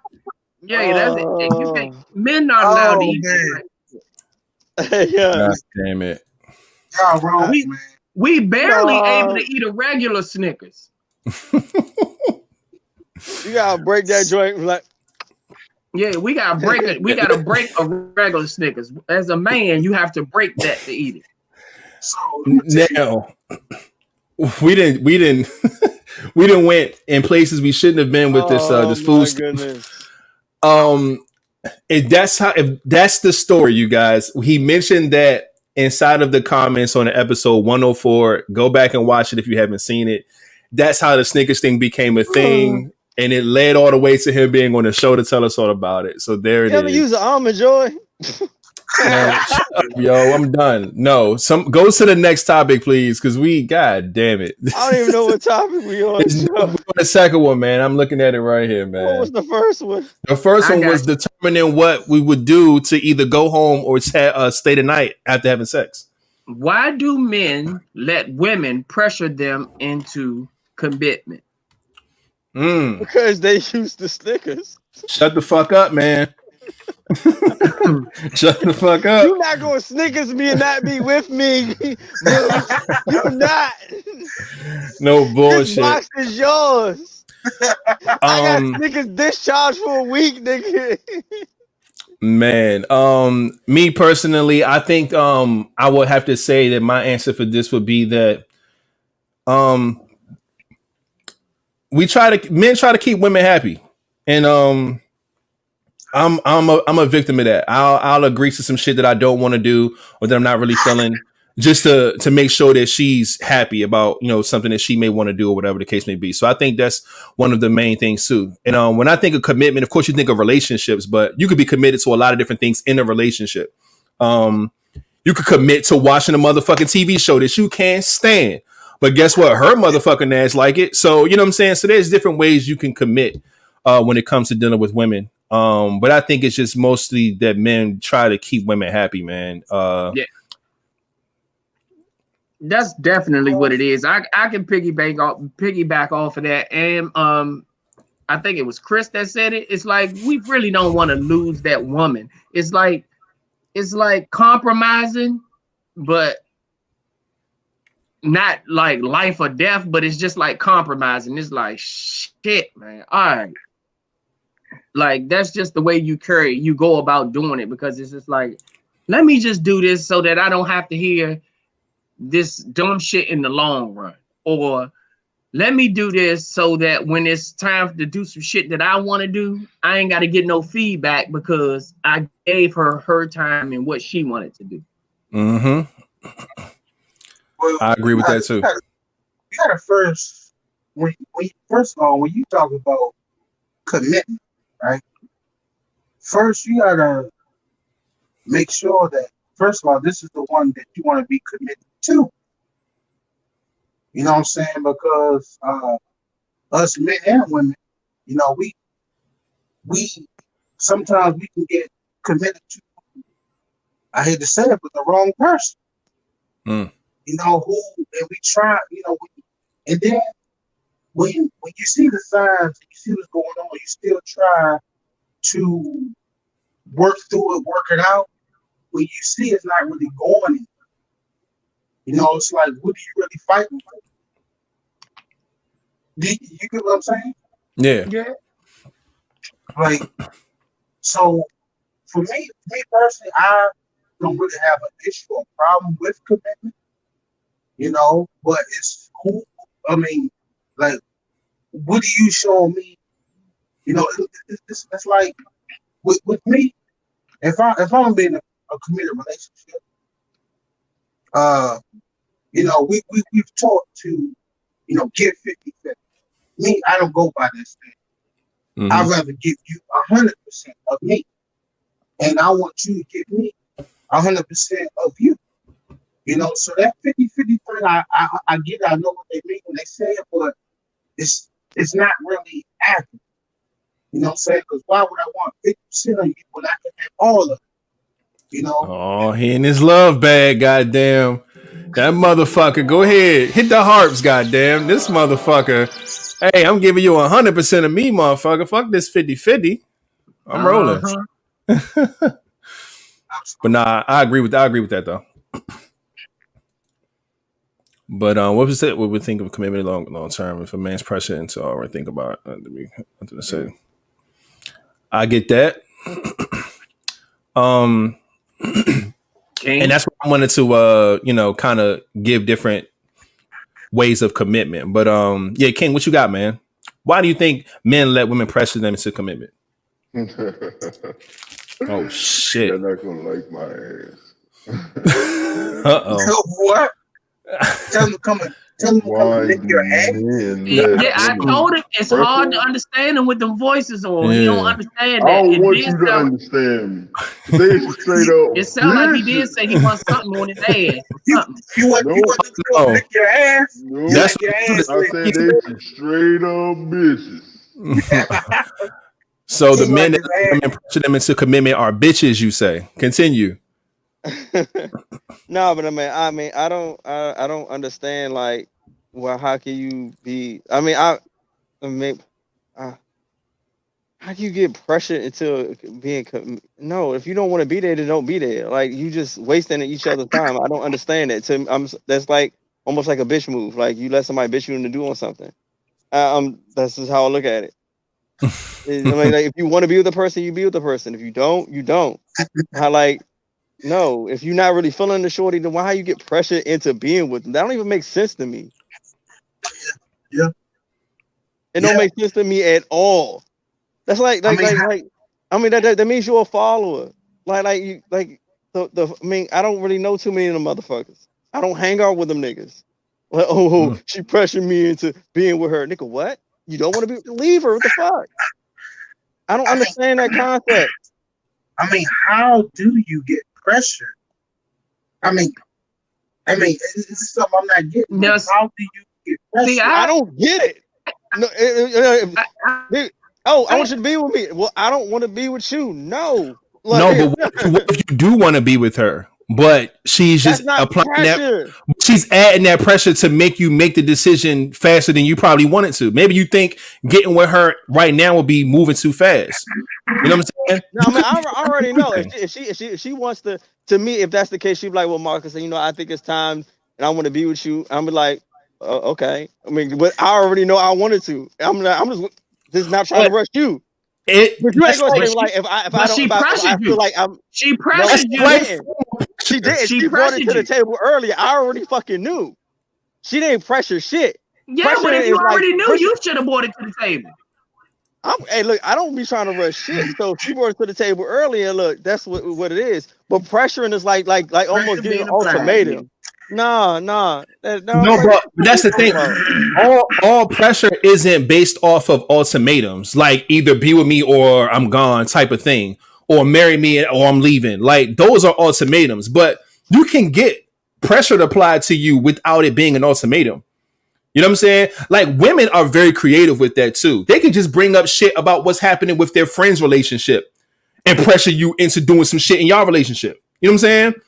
Like, oh, my girlfriend, they just went on this trip, or he just bought her flowers. Like, they'll bring up shit to you based on the fact that you may not be doing some shit, or just put it in your like. It's a lot of ways. If that was some shit like just trying to compare me to somebody else to try to get me to do that shit, it is going to end in a wrong way for you. It's going to end horribly for you. But that's what I'm saying. It's not about making you be like somebody else, but if it's something if that's the way you're trying to bring it, it is going to end horribly for you. All I'm saying is that there's a lot of ways to apply pressure other than ultimatums. And when we say commitment, it don't always mean into a relationship. What happens when you're already into that relationship with a woman and she's putting pressure on you to commit to something else? Like, I think we should start saving half of our checks. If she say, oh, we should start saving half of our checks to do this, to start saving up so we can buy another house. Let's just say it's something like that. And that ain't what you really want to do. Like you like. All right. You saying is all right. See, y'all gotta actually break down like what is pressure and what is presenting an idea or presenting something, because there is a difference presenting something that you want to happen and actually applying pressure to it. Well, us men, a lot of men are not. Let's move. Women are quick to they're quick on it. If they come up with something, they're like, okay, let's do it. Let's start now. And us men is like, man, nah, hold on. Let's think this shit out first before, especially when it got something to do with your money. When it got something to do with your money, they like, okay, let's do it. And we like, hold on, let me think about this first. But that might be a way that they're pressuring you to commit to something, and it's like you ain't even really think about it yet. And then let's just say something come up and you ain't got your part of the money this time. And she's like, what happened? We agreed on this. And it's like, I mean, yeah, but I ain't taking into consideration my bills. And then at that point you should like, no, I can't do it. Just be point like that. Like, all right, at that point, asking against pressure, nah, I can't do it. Like that. I mean, it was a good idea. Fucking can't do it. Let me ask you a question. Can you get? Who you asking questions to? All of us? Yeah. Can you get pressure into marriage? Oh, Yeah. I've seen motherfuckers get pressure into marriage. Yes, 100%. You can. But the fact that you feel that way about marriage confuses me. How you don't feel that way about relationships or other commitments that you get pressured into. Mm-hmm. Who you talking to? You, King. I said I've seen it. I ain't saying it happened to me. No, not you personally, but I'm just saying, understanding that. I don't get it. I don't understand why the motherfucker just didn't say no. I seen it. I don't understand why the motherfucker went with it. I mean, it's different when you in the shit, because we can all be judges on the outside of a situation. You know one person, and we all don't understand why this motherfucker went with it. but that's the thing. You know, we're not that one motherfucker. There is times where certain situations may occur. Like, let's take for a scenario where somebody, a couple may be walking down the street or something, and all of a sudden he gets down on one knee. Remind, he's outside in front of a lot of people. Mm-hmm. You know what I'm saying? And he asks the girl to marry him. Now she might feel as though she ain't ready, but she don't want to tell him that because she don't want to be embarrassed. So she says, "Yes, I'll marry you." You know. So that's like being pressured, right? If you're not ready. Yeah, because usually it's women are usually the ones that are ready to get married. They normally pressure men to get married, whatever the case may be. But it's usually when a man says, "You know what, I'm ready. I think I'm financially, spiritually, mentally, physically, everything ready to commit and take our relationship to marriage." But that is a good observation. Like, what if she isn't ready to commit the way you're ready to commit? But and like you say this, I'm sorry, I mean, I will say this: some guys, ain't talking about all, but some dudes use that when they fuck up. Well, let me go ahead and put a ring on it. I done fucked up, so let me go ahead and get this ring. Let me go ahead and propose to her. So some guys do that. They use that as in, I'm sorry, or I want to spend the rest of my life with you. And in the back of her mind, she's still like, well, he just did this, he just did that. Because women, sometimes they hold a little bit of grudges, and they haven't forgotten. But it goes both ways, you know what I mean? Yeah, it can go a lot of ways, but I think that when does a woman with goals and a vision become pressure? I don't think that you having a goal or having a vision is the pressure. It's how you apply those goals and that vision to the lifestyle that you have with that person. Now, if you put something on the table and say, "Hey, I want to do this and I want to do that," or "I could see us moving in these directions as we go forward," there's nothing wrong with that, because a man could do the same thing. But it's when you start to add all the toppings on top of this cake that is already done. You know what I'm saying? That's where the pressure comes in at. You know what I'm saying? Have you thought about what I said? Did you do this? Did you do that? Did you make this, happen? Like, when you start adding that type of stuff in, that becomes the pressure. Then it's like, all right, she on my head. She won't stop until we get this done. And my thing is that men are more so willing to either keep women happy or not to lose them. So they'll bend, break, and fold to get this, get whatever it is that you want done. And temporarily it works out, you know what I'm saying, for the woman at least, because that's what she wanted. But in the long run, it'll end up being, probably backfiring, because you feel like you didn't commit it to a bunch of shit that you wasn't ready for or really wasn't even into, just to please somebody else. And, like y'all say in the comments, men got to be more direct. You know what I'm saying? But that goes back to people not wanting to lose somebody. So go ahead, Flatliner.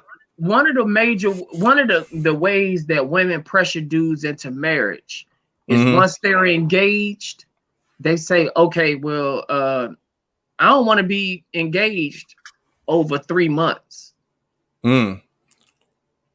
So, yeah, you propose to her and you want to marry her, but during that engagement time, you might say, you know, I might need a year.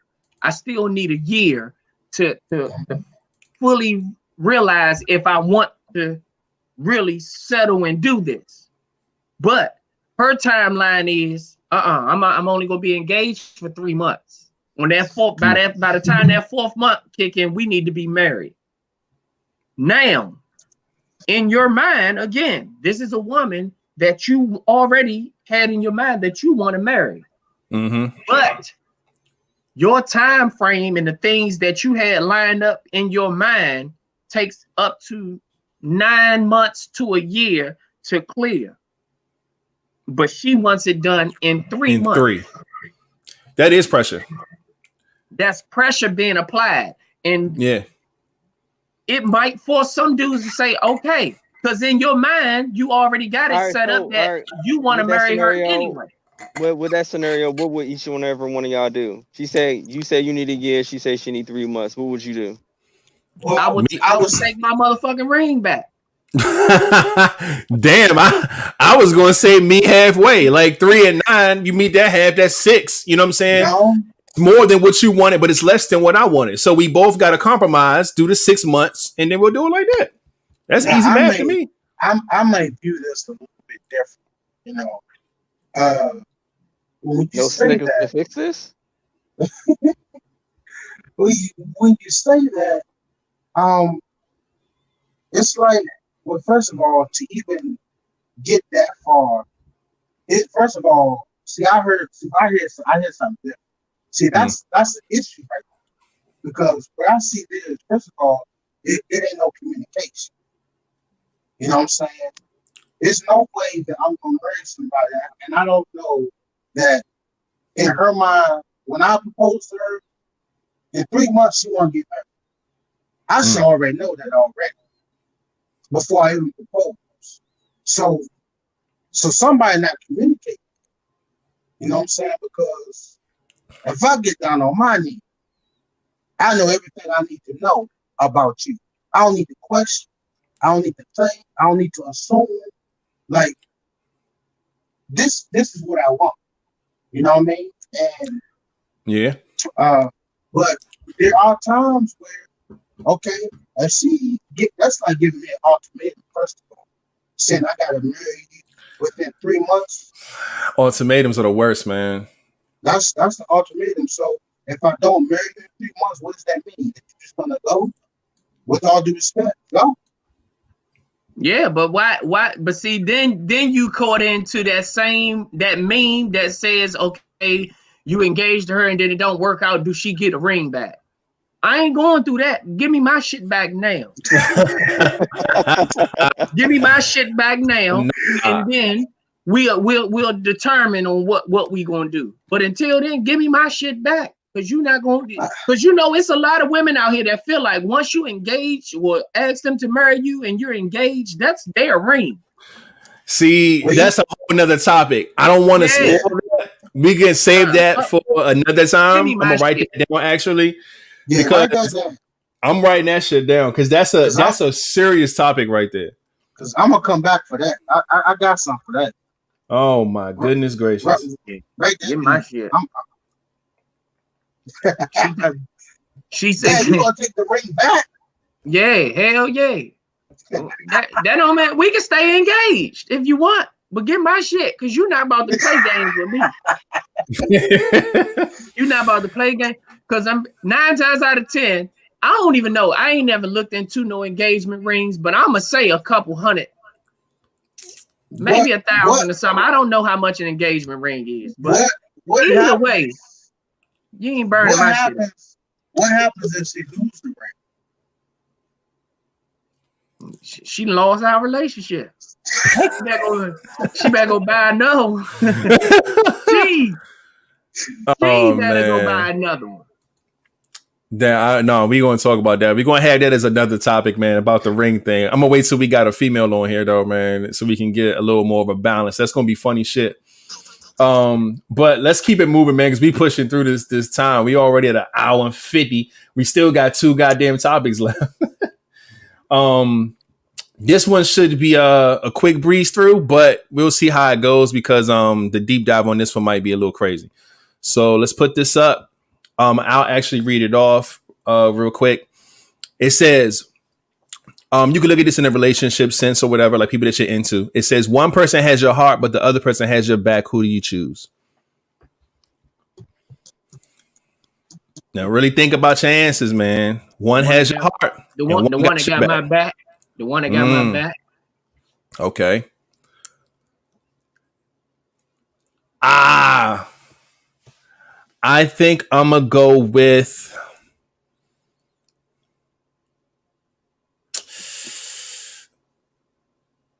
the one that has my back too, man.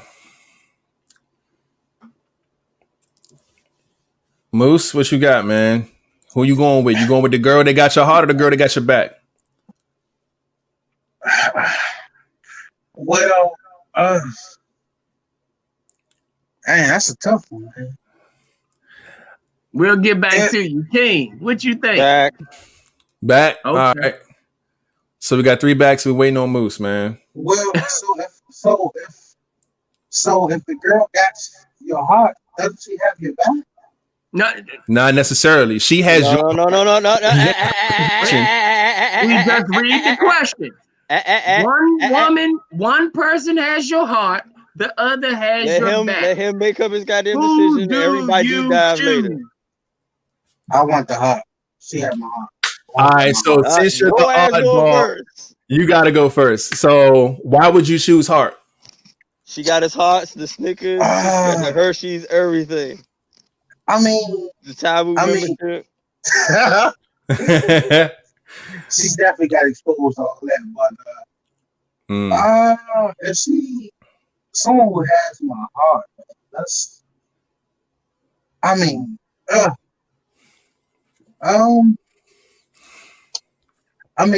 if somebody, first of all, somebody has my heart, they must have really did something or showed me something for me to even give that.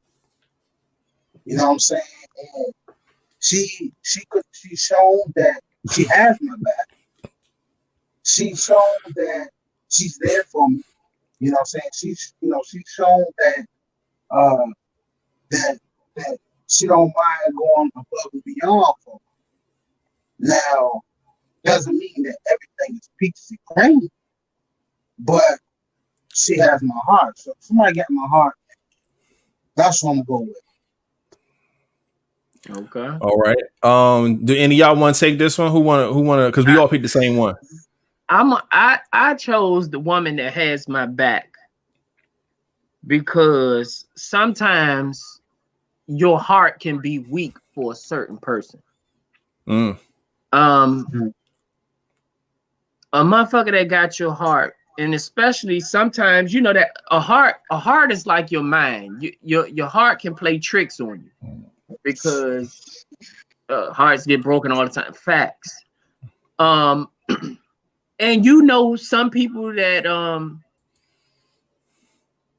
I look at it as like, just look at it like getting your ass whooped when you was a kid, when your parents used to say, this is gonna hurt you more than it's gonna hurt me.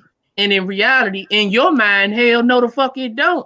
You know what I'm saying? You getting that motherfucker, you getting that whooping, that shit hurts. Right. And you're not gonna tell me that shit hurt more than that. See, that's somebody that has your heart. You got that person's heart. See what I'm saying? And it's like, nah, if you got my back, you know I'm wrong. But you still gonna ride with me. You know, you gonna call me on my shit when we get alone. But to prevent me from getting into some serious deep shit, you gonna ride with me. Cause sometimes the person that got your back, that's all you got. And you when it boils down, that's the answer that they gonna roll with.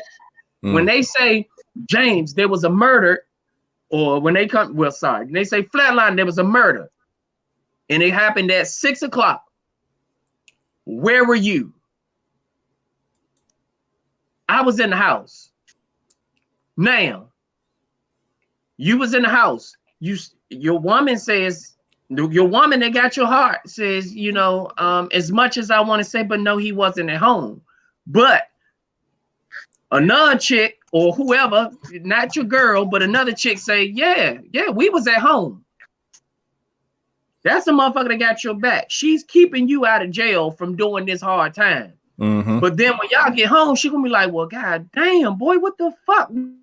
What was you doing? You know, like, I'd rather have a motherfucker that got my back. Because that heart shit, your heart can be weak for certain people, and it can be weak for a person that really ain't got no good, you know, no good ill, got nothing good really for you. But they just know that they got your heart, so they gonna pull every string that they can. I'm rolling with all that you just said. And to piggyback off that, that's why we love our mothers so much, because our mothers are somebody in our lives who loves us with, you know, they have our hearts and our backs. You know what I'm saying? Your mama, she'll beat your ass, but then if, like you said, if a cops come knock on the door, she ain't gonna say, oh, that motherfucker in the room. She like, oh, he not here. What happened? What's going on? She gonna try and ride for you to make sure you get your ass, nigga, hop out the window, get the fuck out of here. You know what I'm saying? Like that's what mothers do. So when you find a companion, you want somebody to have both. You want somebody that's going to have your heart and your back. But I chose back because that's hard to find. Your heart is going to love what it loves and want who it wants. We get that part. But like we've said a few times on here already, that your heart can kind of go towards somebody who doesn't have your back and doesn't have your best interest. We've all seen somebody love somebody way harder than what they got in return. You know what I'm saying? You could be loving the wrong motherfucker. You know what I'm saying? So your heart it's tough to just put all your chips on what your heart wants, without your mind playing a role on like, yo, wait, but do this person got my back or not? You know what I'm saying? I would rather have somebody have my back, meaning they're going to make sure that I'm on point. If I need them, I know they're going to be there no matter what. Those are the things that you eventually fall in love with anyway. You know that person's different and that person loves and respects you on a level that you probably not getting from somebody that you just give your heart to. And like Moose said, obviously they must have done something to gain your heart. So I get that part, you know what I'm saying? But at the end of the day, man, like we all say on here, like everybody's heart has been broken before. You know what I'm saying? We all put our heart, you know what I'm saying, into a relationship to where that's where all the chips go. And then something happened, your heart's broken and you fucked up. Some people don't know how to move past that. You don't know how to get over it. You don't know how to date for a while. You know what I'm saying? Every person after that got to get the backlash of what happened to your past relationship. It's messy. It's messy as fuck when your heart gets broken like that. But that's why most people end up sticking with and riding with people who got their back. Somebody that's going to just hold them down, ride with them, get them out of trouble, tell them they ain't shit. Just have my back and let me know what's real. You know what I'm saying? Because we can get into a lot of fake shit if we let our heart lead the way. Because our heart is it's an emotional thing. So I'm sorry. I got to have somebody to have my back, man. 100%. King, what about you, man? I mean, y'all done said every goddamn thing. I mean, you always go last. I mean, but no. I'm gonna break down into like this. Like, how many of us, even some of y'all in the comment, like, how many of y'all are motherfucking single? Like, how many of y'all like have been through the situation and given y'all heart to somebody and it didn't go your way? See, that's why I chose back, because you are making a conscious decision of thinking or having high hopes to give your heart to this person. That's you making a decision, but this person who got your back, they got your back. And then it comes with comes with respect and loyalty. So like, that's why I say back, because at the end of the day, like you're giving your heart to someone, but a lot of times, like, look at half of us, like it didn't work out good. And we've done this same cycle over and over until we learn whatever the fuck we're doing wrong. So that's why I'm saying back, because I like me, for example, I've given my heart to someone they might have known, but I felt it to myself, and these motherfuckers didn't have my back at all. So I'm like, but the people I know that have my back, I forever have theirs, and they have my loyalty, and I would do anything for them. Probably still got your back right now. They probably do. Yeah, they still got my back right now, and they know if they need anything, I got their back. Like, it's point blank period. Just for the simple fact, I know I've seen that they got mines, and if they ask me for anything, I'm like, all right, what? We got to bury a nigga where? Okay, let's go.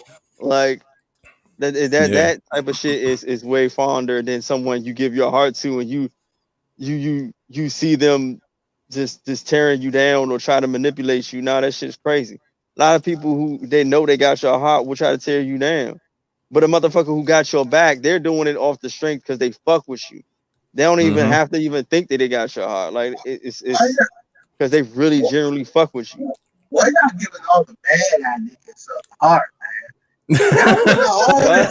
Y'all putting out all this bad shit, man. Because we all been heartbroken. But I mean, there's a lot of good sides. That's if that person is generally into you. That person you gave your heart to got your back. Yes, but that's if, my nigga, if. Yeah, that's if you're going with a sure thing, like, all right, this person I gave my heart to, and this person has my back. You know, that person you gave your heart to is a big ass question mark. It's a question mark, my bro. According to this question, the person that has your heart just has your heart. They don't have your back because they will have that. They will be the same person. Yeah, it's one or the other. It's one or the other. This motherfucker can have your heart and be like, man, yeah, made this nigga eat a Snickers out my ass. Fuck this little nigga. Like, he can be talking shit. And we all probably been through somebody we gave our heart to and it just dogged you, they friends, or did dumb shit. You like it has happened. How about this, Moose? What about people who stab you in the back? They ain't got your back. They backstabbers. How about this, Moose? Have you they backstabbers. They ain't got your back. Have you ever thought you was in love or somebody you gave your heart to had a secret? Y'all had a secret, right? You've had a secret. But then when shit goes south, that secret gets leaked out. Oh, you heard boy. That, right? All on Facebook. That, motherfucking king size niggas all in my pussy, nigga. Yeah, she gonna all shit. You know what I'm saying? Yeah. A lot of the times that be the person that had your heart. Now, a motherfucker that got your back, regardless if y'all friendship break up to this day, they did not leak the shit that y'all talked about that only y'all know about. Those type of people got your back because at the end of the day, if bridges and shit can be mended back together, you don't burn bridges. And people that got your back, regardless of what happens, if they see you in harm's way one day down the line, it's a possibility they still got your back because they remember that you still got their back because you never leaked or said anything that y'all have ever talked about, and you feel the same way about them. And it should be easy to be able to determine the two. That's how I look at it. Like somebody I said, that got your heart, they'll spill that shit when shit don't go right. Hell yeah.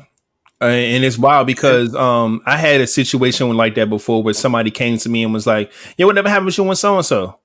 And I was just like, yeah, man, I guess just time and shit just ain't really work out like that.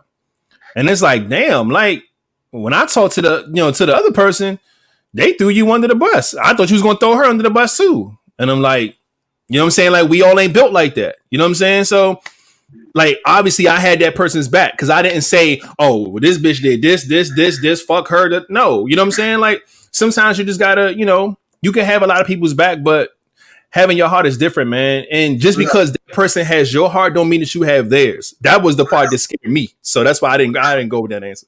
Well, I'm gonna say this, man. Y'all making it sound so bad.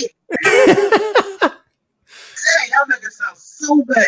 But I feel you though. I'm not agreeing with you guys are saying. You feel me? Because there's always a good side and bad side to pretty much any and everything. Yeah. Now, when I gave that scenario, I know that part. I know the what ifs and all the other stuff. But right. I'm talking about the good side, man. So I'm gonna cut my man Moose a little bell. I'm gonna give some good sides to choosing the heart side. So basically, when you give somebody your heart, you have to base it off of your own judgment. That's the thing that I feel like is really important when it comes to the heart decision. You have to base it off of the knowledge that you know about this person, and if you trust them enough to have your heart in the first place, right? So I feel like if you know what, like, no, this person's been there for me, you know, I fuck with them, you know, saying they're trustworthy, you know what I'm saying? They're loyal, whatever it is. I trust you with my heart. So when you pick heart, you're pretty much choosing yourself. You choosing, you know, you making a good decision and hoping that that person comes through on that decision. You know what I'm saying? That you made, and don't fumble the shit. When it comes to the back shit, you're putting all the faith in the other person. You see what I'm saying? Because of how they're riding for you and how they had your back. So to pick heart is a bigger choice on how you view things, because you picked the right person to give your heart to. So it's not that it's a bad choice or it's wrong or anything like that. It's just that you know yourself well enough, and you know the person that you chose was the right one to give your heart to.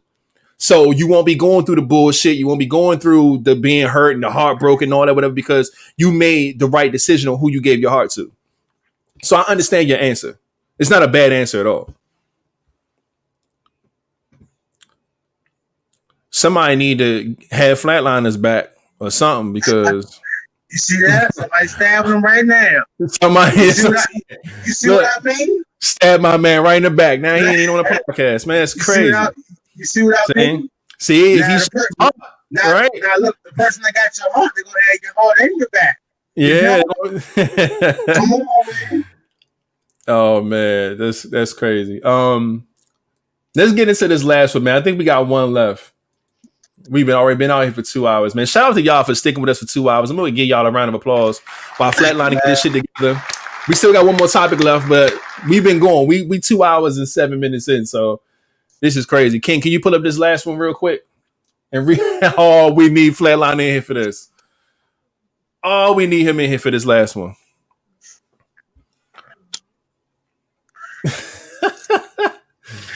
King, can you read that, please?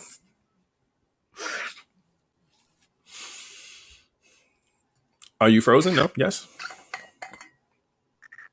What? Okay, you go to get sex, but the person has roaches. What is your roach limit before you leave? Is it one? Flatliner. Oh, that's why. That's why I need him in here. Something, but look. Let me paint the picture a little bit. Let's not act like we all are fucking uppity and we ain't been in no hoods and we ain't seen no fucking. All right, so we know we've been in certain situations, right? So let's not be adults where with better lives now and say, oh, if I see one roach, it's over. Like, no, put your mental space back to a time where you may have went through something like this, right? Right on time, Flatliner. I hope you can stick around, because this is it right here, man. You go to get sex with a person that has roaches, man. What's your roach limit before you leave? And I was telling the guys to let's not act uppity like we haven't been in hoods and been over, you know what I'm saying, houses where we've seen roaches. Don't act like you've never seen a roach before. Let's be a little optimistic here. It really depends on how fast I see that motherfucker. Now, if I walk in, especially because let's just be real, a lot of the times women these days got kids, and some kids do some nasty shit. Yeah. You know, they eat in their rooms. They got shit all in. They got shit that, you know, causes rodents or insects. Let's say that, because that's what we're talking about. So if I'm in there and if I walk in there and I see that motherfucker instantly, I'm about done, bro. I'm about done, bro. Instantly. So say y'all almost getting into it. So say y'all, you know, everything's going good. You don't see no roaches, no shit like that. But then when you finally get to, you know, fucking around, y'all kissing, y'all taking y'all clothes off, and then you just see one like shoot across the motherfucking floor real quick. Do you stop, or do you just say fuck it and keep going? Nah, by that time I'm gonna keep going, but I'm gonna fold my shit up on her bed. I don't even know if I want my shit on her bed. I might, in them cases, that's when you got to pull your dick through the hole of your boxes or something. Oh, you got man. to hit her straight like that, because I'll be afraid to take my shit off, or you gonna have to shake all my shit out before I put it back on. You know how hard you gonna be shaking that motherfucking shirt or your pants to make sure ain't none of them motherfuckers no bullshit crawl up in there. Oh no. Moose frozen, y'all. He looked like he saw a roach and just froze the fuck up. But look, there you go. Goddamn. So we wait for him to come back. I am going to say, I'm gonna say 2. I'm not gonna say 1. I'm gonna say 2. Because one roach could be a technicality. You know what I'm saying? I feel like seeing one roach, you like, all right, you know what I'm saying? That motherfucker could have snuck from somewhere. You could have fucked up neighbors to where they brought roaches into your shit. Like I've seen it done plenty of times. So if I see one, I let the one slide. If I see 2, nah, sweetheart, I'm getting the fuck out of here. We can go fuck. Damn, we can go fuck in my car. But I don't want her bringing the roaches in my fucking car. Right. If they live in an apartment, they get a pass. They get a pass on 1 or 2. To be honest. Okay. Only because, especially when you walk in them hallways and the hallways got a little stench. Because you know somebody in that motherfucking joint nasty. Now, if she live in the house, that's just all her nasty, her damn self. That's one and fucking done. Yeah. When you living in the house, that means now. Did you take all your roach infested furniture from your apartment and move it into your new house? I mean, I would assume so. That's something else you got to look into, because I know a lot of people that move from an apartment to a house and they say, fuck all that shit. All I want is my clothes. I'm going to buy new bedroom sets and all of that wild shit. But yeah, man, that's kind of scary, man. King, how many what's your roach limit, man? I don't really have a roach limit, bro. You free game. You just fucking on the roaches. I feel you. I ain't fucking on the roaches.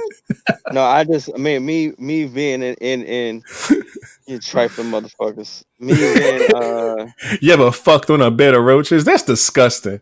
But continue, go ahead. No, me been living in different situations and been like different areas. I mean, I understand like Flatliner was saying, being in apartments where other tenants have roaches, or being like you connected to other buildings. Your building could have been clean, and the motherfuckers in the next building brought roaches to the whole damn section. I moved into. I'm talking about all my shit is new. I moved into a motherfucking apartment. The whole fucking building had roaches. Man, I bombed that motherfucker apartment damn near every fucking week, and I complained to the rental office and had them insects the fucking bug people come do the whole goddamn area. And I've also been in a situation when I moved to my house from having my stuff in layaway. I mean, not layaway. Storage. Storage, and my shit got infested and brought it to my house and had to kill all these motherfuckers. And like it was the fucked up thing is like me getting my stuff from storage. You know how like usually in a home has a particular type of roach. You even got the long ones or the fat ones. I'm finding all different types of motherfuckers in my box. The whole fucking colony in this motherfucker. Yeah, the fat ones, the long ones, the tiny ones. Like you got to unpack on the porch. No bullshit. As soon as I noticed it, I had them all in one spot. Had traps all around it. Killed all the motherfuckers, Joe. That's crazy. Every last one. Like, as soon as I noticed, like, oh, these motherfuckers.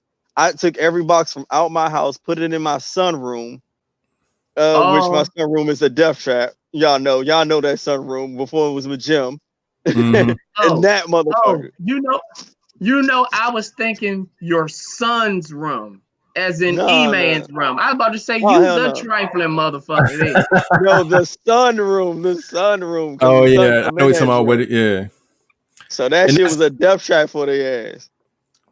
it's wild But because I that, remember living in in an apartment complex and shit, and one or two roaches can watch us too. Fucking the way my building was set up, it's like there were 6 apartments in the building. It was 2 on each level. All the ones on the right sides were 2 bedrooms, and they were all designed the same. And all the ones on the right side were 4 bedrooms, and they were all, of course, designed the same. I was on the bottom floor, 2 bedroom. So across me is a 4 bedroom joint. And we haven't had roaches or anything like that. We've been there for years, never had a roach issue, nothing like that. I won't say this girl, this family moved in, and these 2 girls were there too. They went to school with me. They went to high school with me, but they moved into the apartment right across from me. And whatever they had, they brought. And they brought a ton of them motherfuckers. And we just started seeing them, one here in my house. What the fuck? Okay, kill that too. Where the fuck are these roaches coming from? We know we keep shit clean, organized. We ain't never had them. But my neighbor's shit was infested, my nigga. So that's where they were coming from. And they were there for probably a few months, and then they end up getting put out. And then when they left, the fucking roaches left right with their ass. And then I never seen a roach again. So I understand living in apartments. You can deal with stuff like that. That's like how bed bugs are. You have a motherfucker that got bed bugs, and like you said, one building, some buildings from you, that shit could start infesting a whole goddamn neighborhood. So it's wild, man. But like you said, like Flatliner said, if you in a house, that's different, man. Like you're not connected to nobody. That's just your nasty ass shit. and then me, I'm the type that I will analyze the situation and my ass and be like, look, all right, tomorrow I'm going to Walmart. We about to kill all these motherfuckers. So I'm making my duty to kill all of these motherfuckers. I know I'll lay the traps down, do this and do that. But sometimes people just need some help, especially if you know that it's not them, but they have the issue. Just help them out, especially if you have the knowledge and know how to do it. Oh, I'll kill all their asses. What's wrong with Chris asking this with... question here? What'd he say? If you had roaches, why would you invite a woman or man over for sex? Man, like if you live in an apartment building, you can't help it. Like your apartment can be clean, but the whole building's infested. What, you gonna be a lonely, non-sex having motherfucker because some other motherfucker? Look, Slim. Fuck out of here. Nah. You see what's going on around this motherfucker. You see my room spotless. So if you see a motherfucker roach, baby, it ain't me, it's the circumstance. All right, you gonna give me this pussy, or you can take your ass home. Like I ain't never thought about no shit like that. So have y'all ever ran across that though? What a woman like not wanting to give you sex because she's going to a woman's house and she had roaches? Yes. Nigga, I've actually done what I said. I went to Walmart, got a whole rack of shit. I was killing them niggas left and right. This nigga was her fucking janitor, nigga. This nigga. Her building, like I knew it wasn't her. Her building had roaches outside the steps before you even get inside the mother. Dude, the roaches was greasing you, my nigga. Like I was spraying them niggas outside before I even went into the joint. I was killing them everywhere. God damn. I made sure like the house was clean, and then on top of that, she had kids, so I made I was making sure the house was clean. I was killing them joints in the hallway. I was just spraying like how the shit you have for like homes where it keeps them away or they cross a certain area and kill them. I was spraying every motherfucking thing. And actually, yeah, when I came in that joint, yeah, a lot of them just really disappeared. And then I think we had a falling out and then it came back. One thing that stopped me from really chilling at people's house is when I ran across going into my first woman's house that had roaches. Because when you want to play it cool, you sit there, you might want to watch TV and prolong the process. But when you sitting there and you're watching TV and one of them bitches run across the screen, now you guys sit here and try to act like you didn't see that roach just ran across the screen and she's sitting right there next to you, or you sitting there watching TV and the bitch run across the wall. And then it get up on the ceiling. Now when it's on the ceiling, it's walking towards you. Now you don't want that motherfucker to get too close and then fall. So you to the point No. You gotta chop that joint up. If it's on the wall or something, you gotta take a hand drain. Boom. Oh, that was a mosquito. Nah, nasty, man. Fuck no. Hell no. It's different. I no longer see what's on TV. My eyes are stuck on that motherfucking road. As soon as that bitch get over my head, let me use the bathroom, please. Cause ain't no motherfucking way. I got locks. Just look at this now. If one of them bitches fall in here, nigga, they breeding in that motherfucker. That's it. Nah, fuck no. I'm fucked. That roach gonna be humping. I feel you. Lock. That's nasty, man. Yeah, but that's the thing. I feel like our tolerance and just how we look at shit is different now, especially being adults and shit. When you young and you know what I'm saying, you ain't really had no choice. You know what I'm saying? We can't control who fucking moving in your building, who not. You know what I'm saying? We've all seen roaches when we were younger. It is what it is. But when you an adult, nigga, I don't know, man. I tell my friends you got a roach on your wall. Hey, yo, I'm going to tell y'all this story that was so embarrassing, but luckily my girl at the time understood. Hey, come on, ants, though. It was her first time at my house, right? We kicking back, chilling, and she's actually complimented me on my room. I used to have like dope posters and shit around. Like I had all the video games and shit. Like my shit was decked out. And it was me and her sitting on the motherfucking bed. Now, mind you, this is the school year where the motherfucking roach fucking family had just moved in across the hall from me. So I'm making sure I ain't got nothing going on in my shit. I'm like, all right, I'm cool. So we sit on the bed, chilling, talking. And you know how you see a motherfucking, like a bug crawling in your peripheral, like on the side? Mm-hmm. This motherfucker was on my knee, nigga. My knee. Oh my God. So I'm talking to her like this, and I could see the motherfucker crawl on my knee, and I just plucked that bitch off. I didn't even look. I plucked the motherfucker off and was trying to hope that she didn't lose eye contact with me. And she ain't say shit or nothing. She played it cool, everything. It wasn't until she got home, and then she called me and was like, hey, I saw you pluck that roach off your leg. I said, fam. I said, you know. I said, you've been in my house. You know my. She said, no. I know you're not dirty. I could tell, like, your house is very clean. She said, I understand. But she was cool about it. But, nigga, you talking about embarrassing. Because I thought she ain't see the shit. I was like, oh, boom, I got that motherfucker. Nah, nigga. She's so... When you pluck that joint off your knee and land on her purse, that's what she got. I hit that motherfucker. I don't know where he went. It went on her purse, nigga. She seen that shit. Fam. That was so. But she was. This is the thing. Like, she lived in a townhouse. Like, these ain't her problems. You know what I'm saying? So I thought she was gonna be like, oh, this dirty nigga, blah blah blah. But nah, she was cool. She's like, nah, I know it ain't you. Like, your house is real clean. Da da da da. Like, I was embarrassed for a minute though. I mean, you gotta understand some certain shit, Joe. Like, you can tell a motherfucker like you be dirty. Like, nah, nigga, you the reason why this whole building got roaches. No, out this house. A roach crawled out the bitch book bag on the bus. Yeah. No, nobody believed me.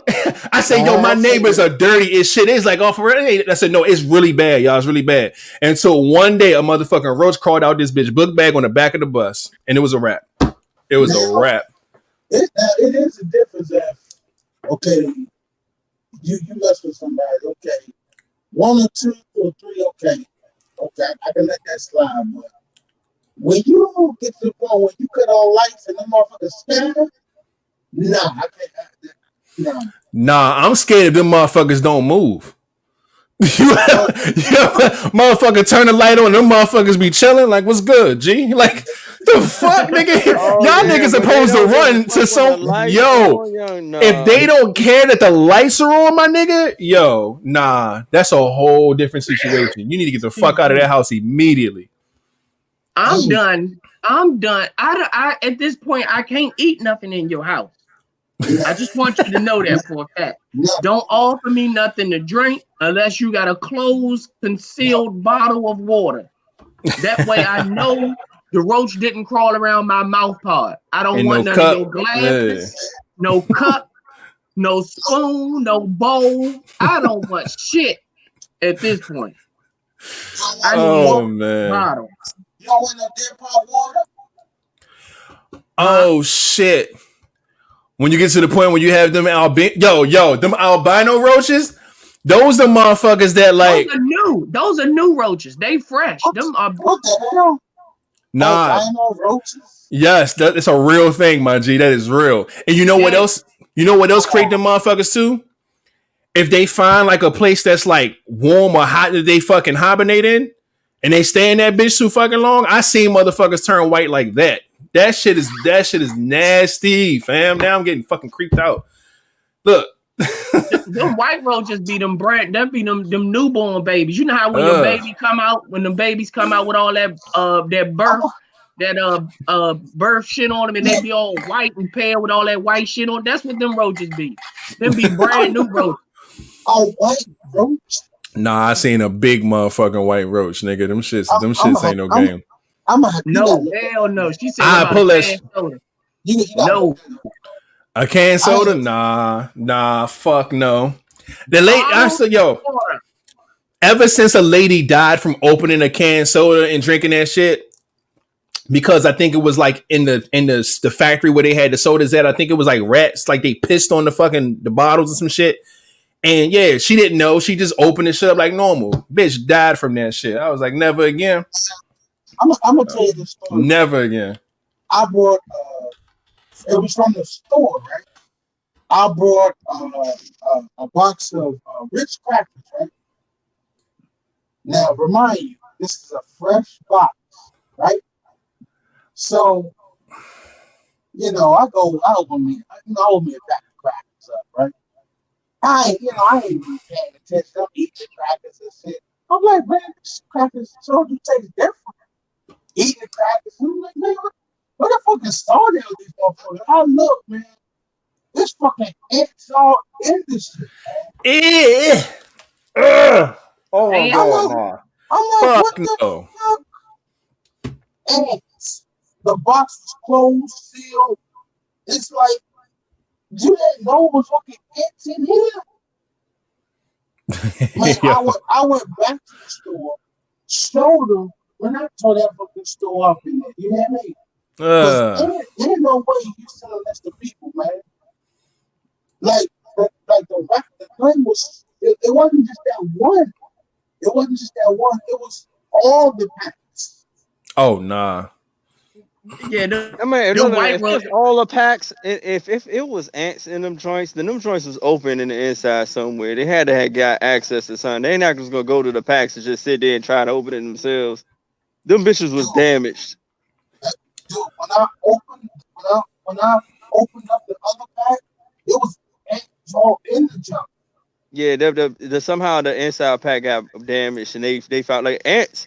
Ants, if something open, they gonna find a way and get to that shit and I was gonna pull up these albino roaches, but I don't want to freak our audience out, man. I know we got a bunch of women in here. This shit y'all looks had disgusting. us sticking at feet the last episode. I mean, but feet ain't roaches, my G.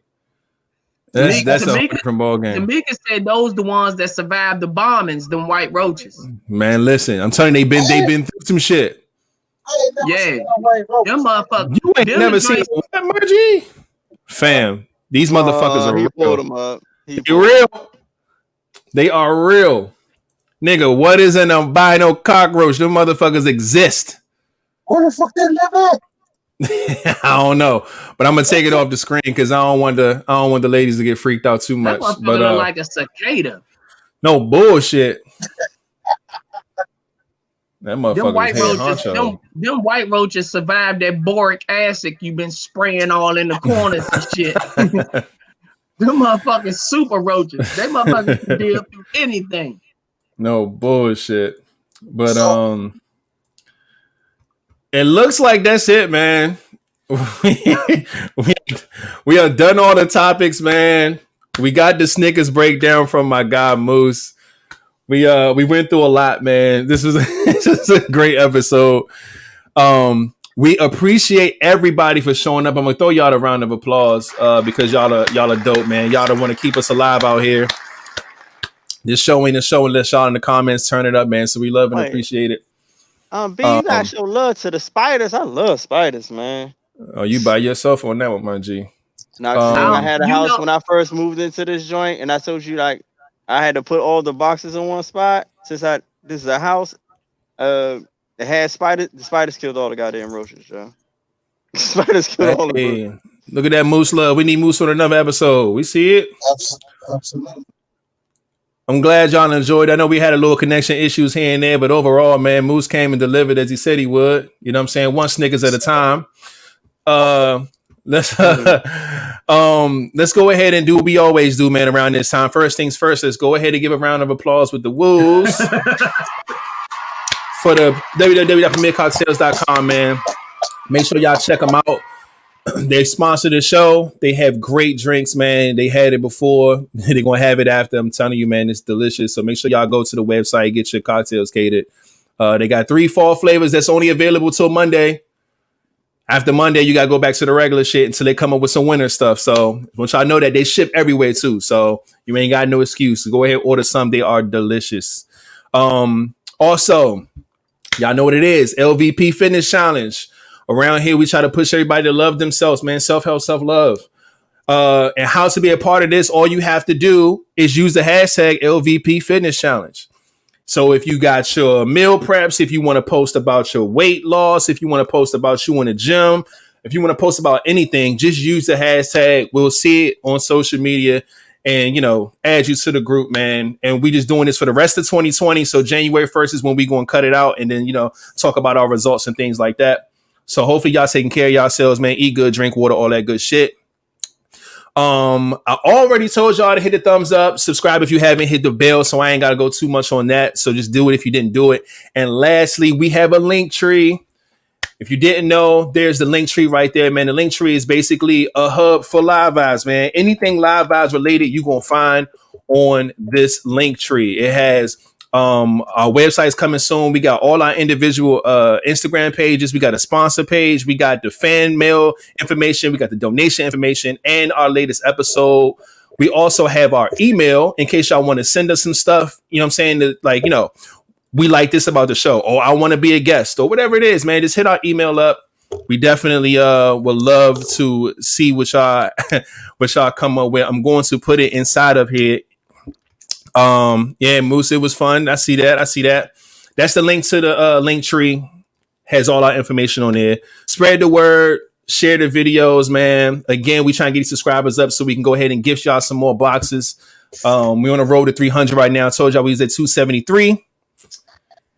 And I think that is it. I don't have any other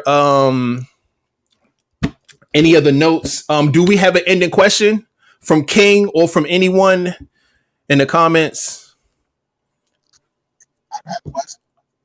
All right, what we got?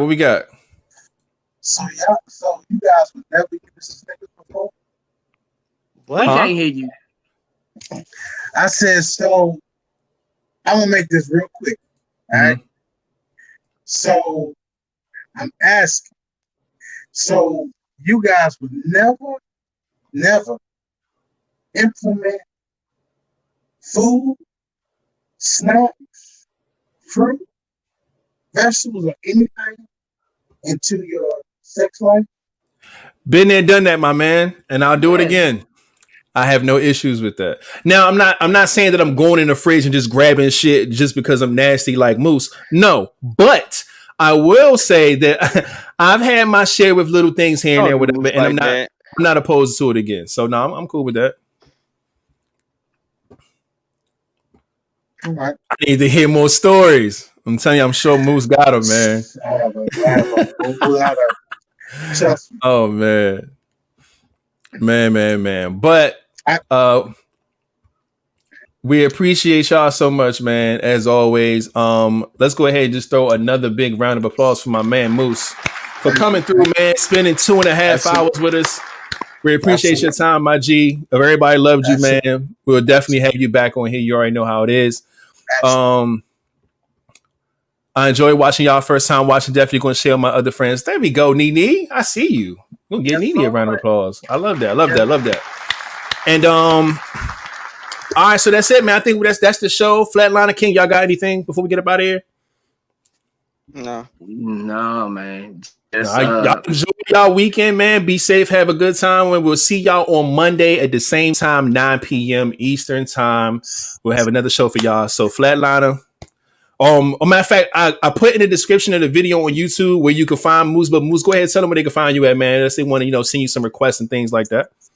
Okay, if you want to look for me on Facebook, you can type in Moose Rogers. I'm 99% sure that I will pop up. Okay.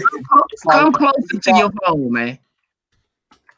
You can follow me on Facebook, Moose Rogers. I'm pretty sure, 99% sure that I'll pop up. You can follow me on Instagram, Moose Rogers 89. I will answer you back. I will respond to you back. If you need any service, please feel free to contact me. If you need to get service. If you need service in any facet, motherfucker. Yes. You want it, I got it. There it is. I also want to make a quick shout out to everybody who viewed, everybody who supported the show today. Thank you. I appreciate you and I love you. Thank you. Let's go, man. Let's get to it. All right, man. Y'all see this on the screen, man. Moose Rogers. Y'all make sure y'all go look him up on Instagram. If y'all go type in Moose Rogers on Facebook, y'all will find the same thing. Like you said, it's 9 times out of 10 it's gonna be him. But yeah, man, we appreciate y'all so much, man. Thanks again for coming through. And without further ado, man, Flatliner, you could take us out. Man, y'all already know what it is. Y'all be cool. Y'all be safe. Don't put your hands where you won't put your face. And remember, put the guns down. Pick the gloves up. Hey. And we out.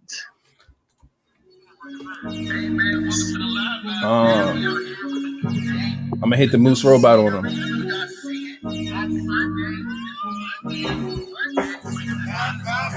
It's the LiveVibez Podcast. Nasty Moose. hey, we gotta come up with Moose. You gotta come up with a porn name. His name is Dickum Down D. His name Dickum Down D. My name's Sizzling Shrimp, the Sausage Slinger. King was yeah, we gave him a bunch of names and shit, man. We gave him fucking King Dingaling and King a bunch of other shit. I don't remember what he picked, but you gotta come up with a name. See, this is why you're sex like you got come with a porn name, man. You gotta give yourself something. I'm not a heathen like you three. You are a heathen. No, y'all niggas. You're one of us. No, these two motherfuckers who got subscriptions to fucking Tabu and shit. Your name is Snicker Liquor. Hey, Snicker Liquor. He coming through. Snicker Liquor. Hell yeah. Snicker Liquor. Snicker Liquor. Snicker Liquor. Snicker Melting Moose. I'm telling you, man. Look, Snicker Melting Moose, Volume 1, Volume 2. Yeah. My man about to start a series out here. Oh, shit, man. We love y'all, man. Y'all be good. We'll see y'all on Monday. Monday at 9. Yes, sir. Sir Snicker.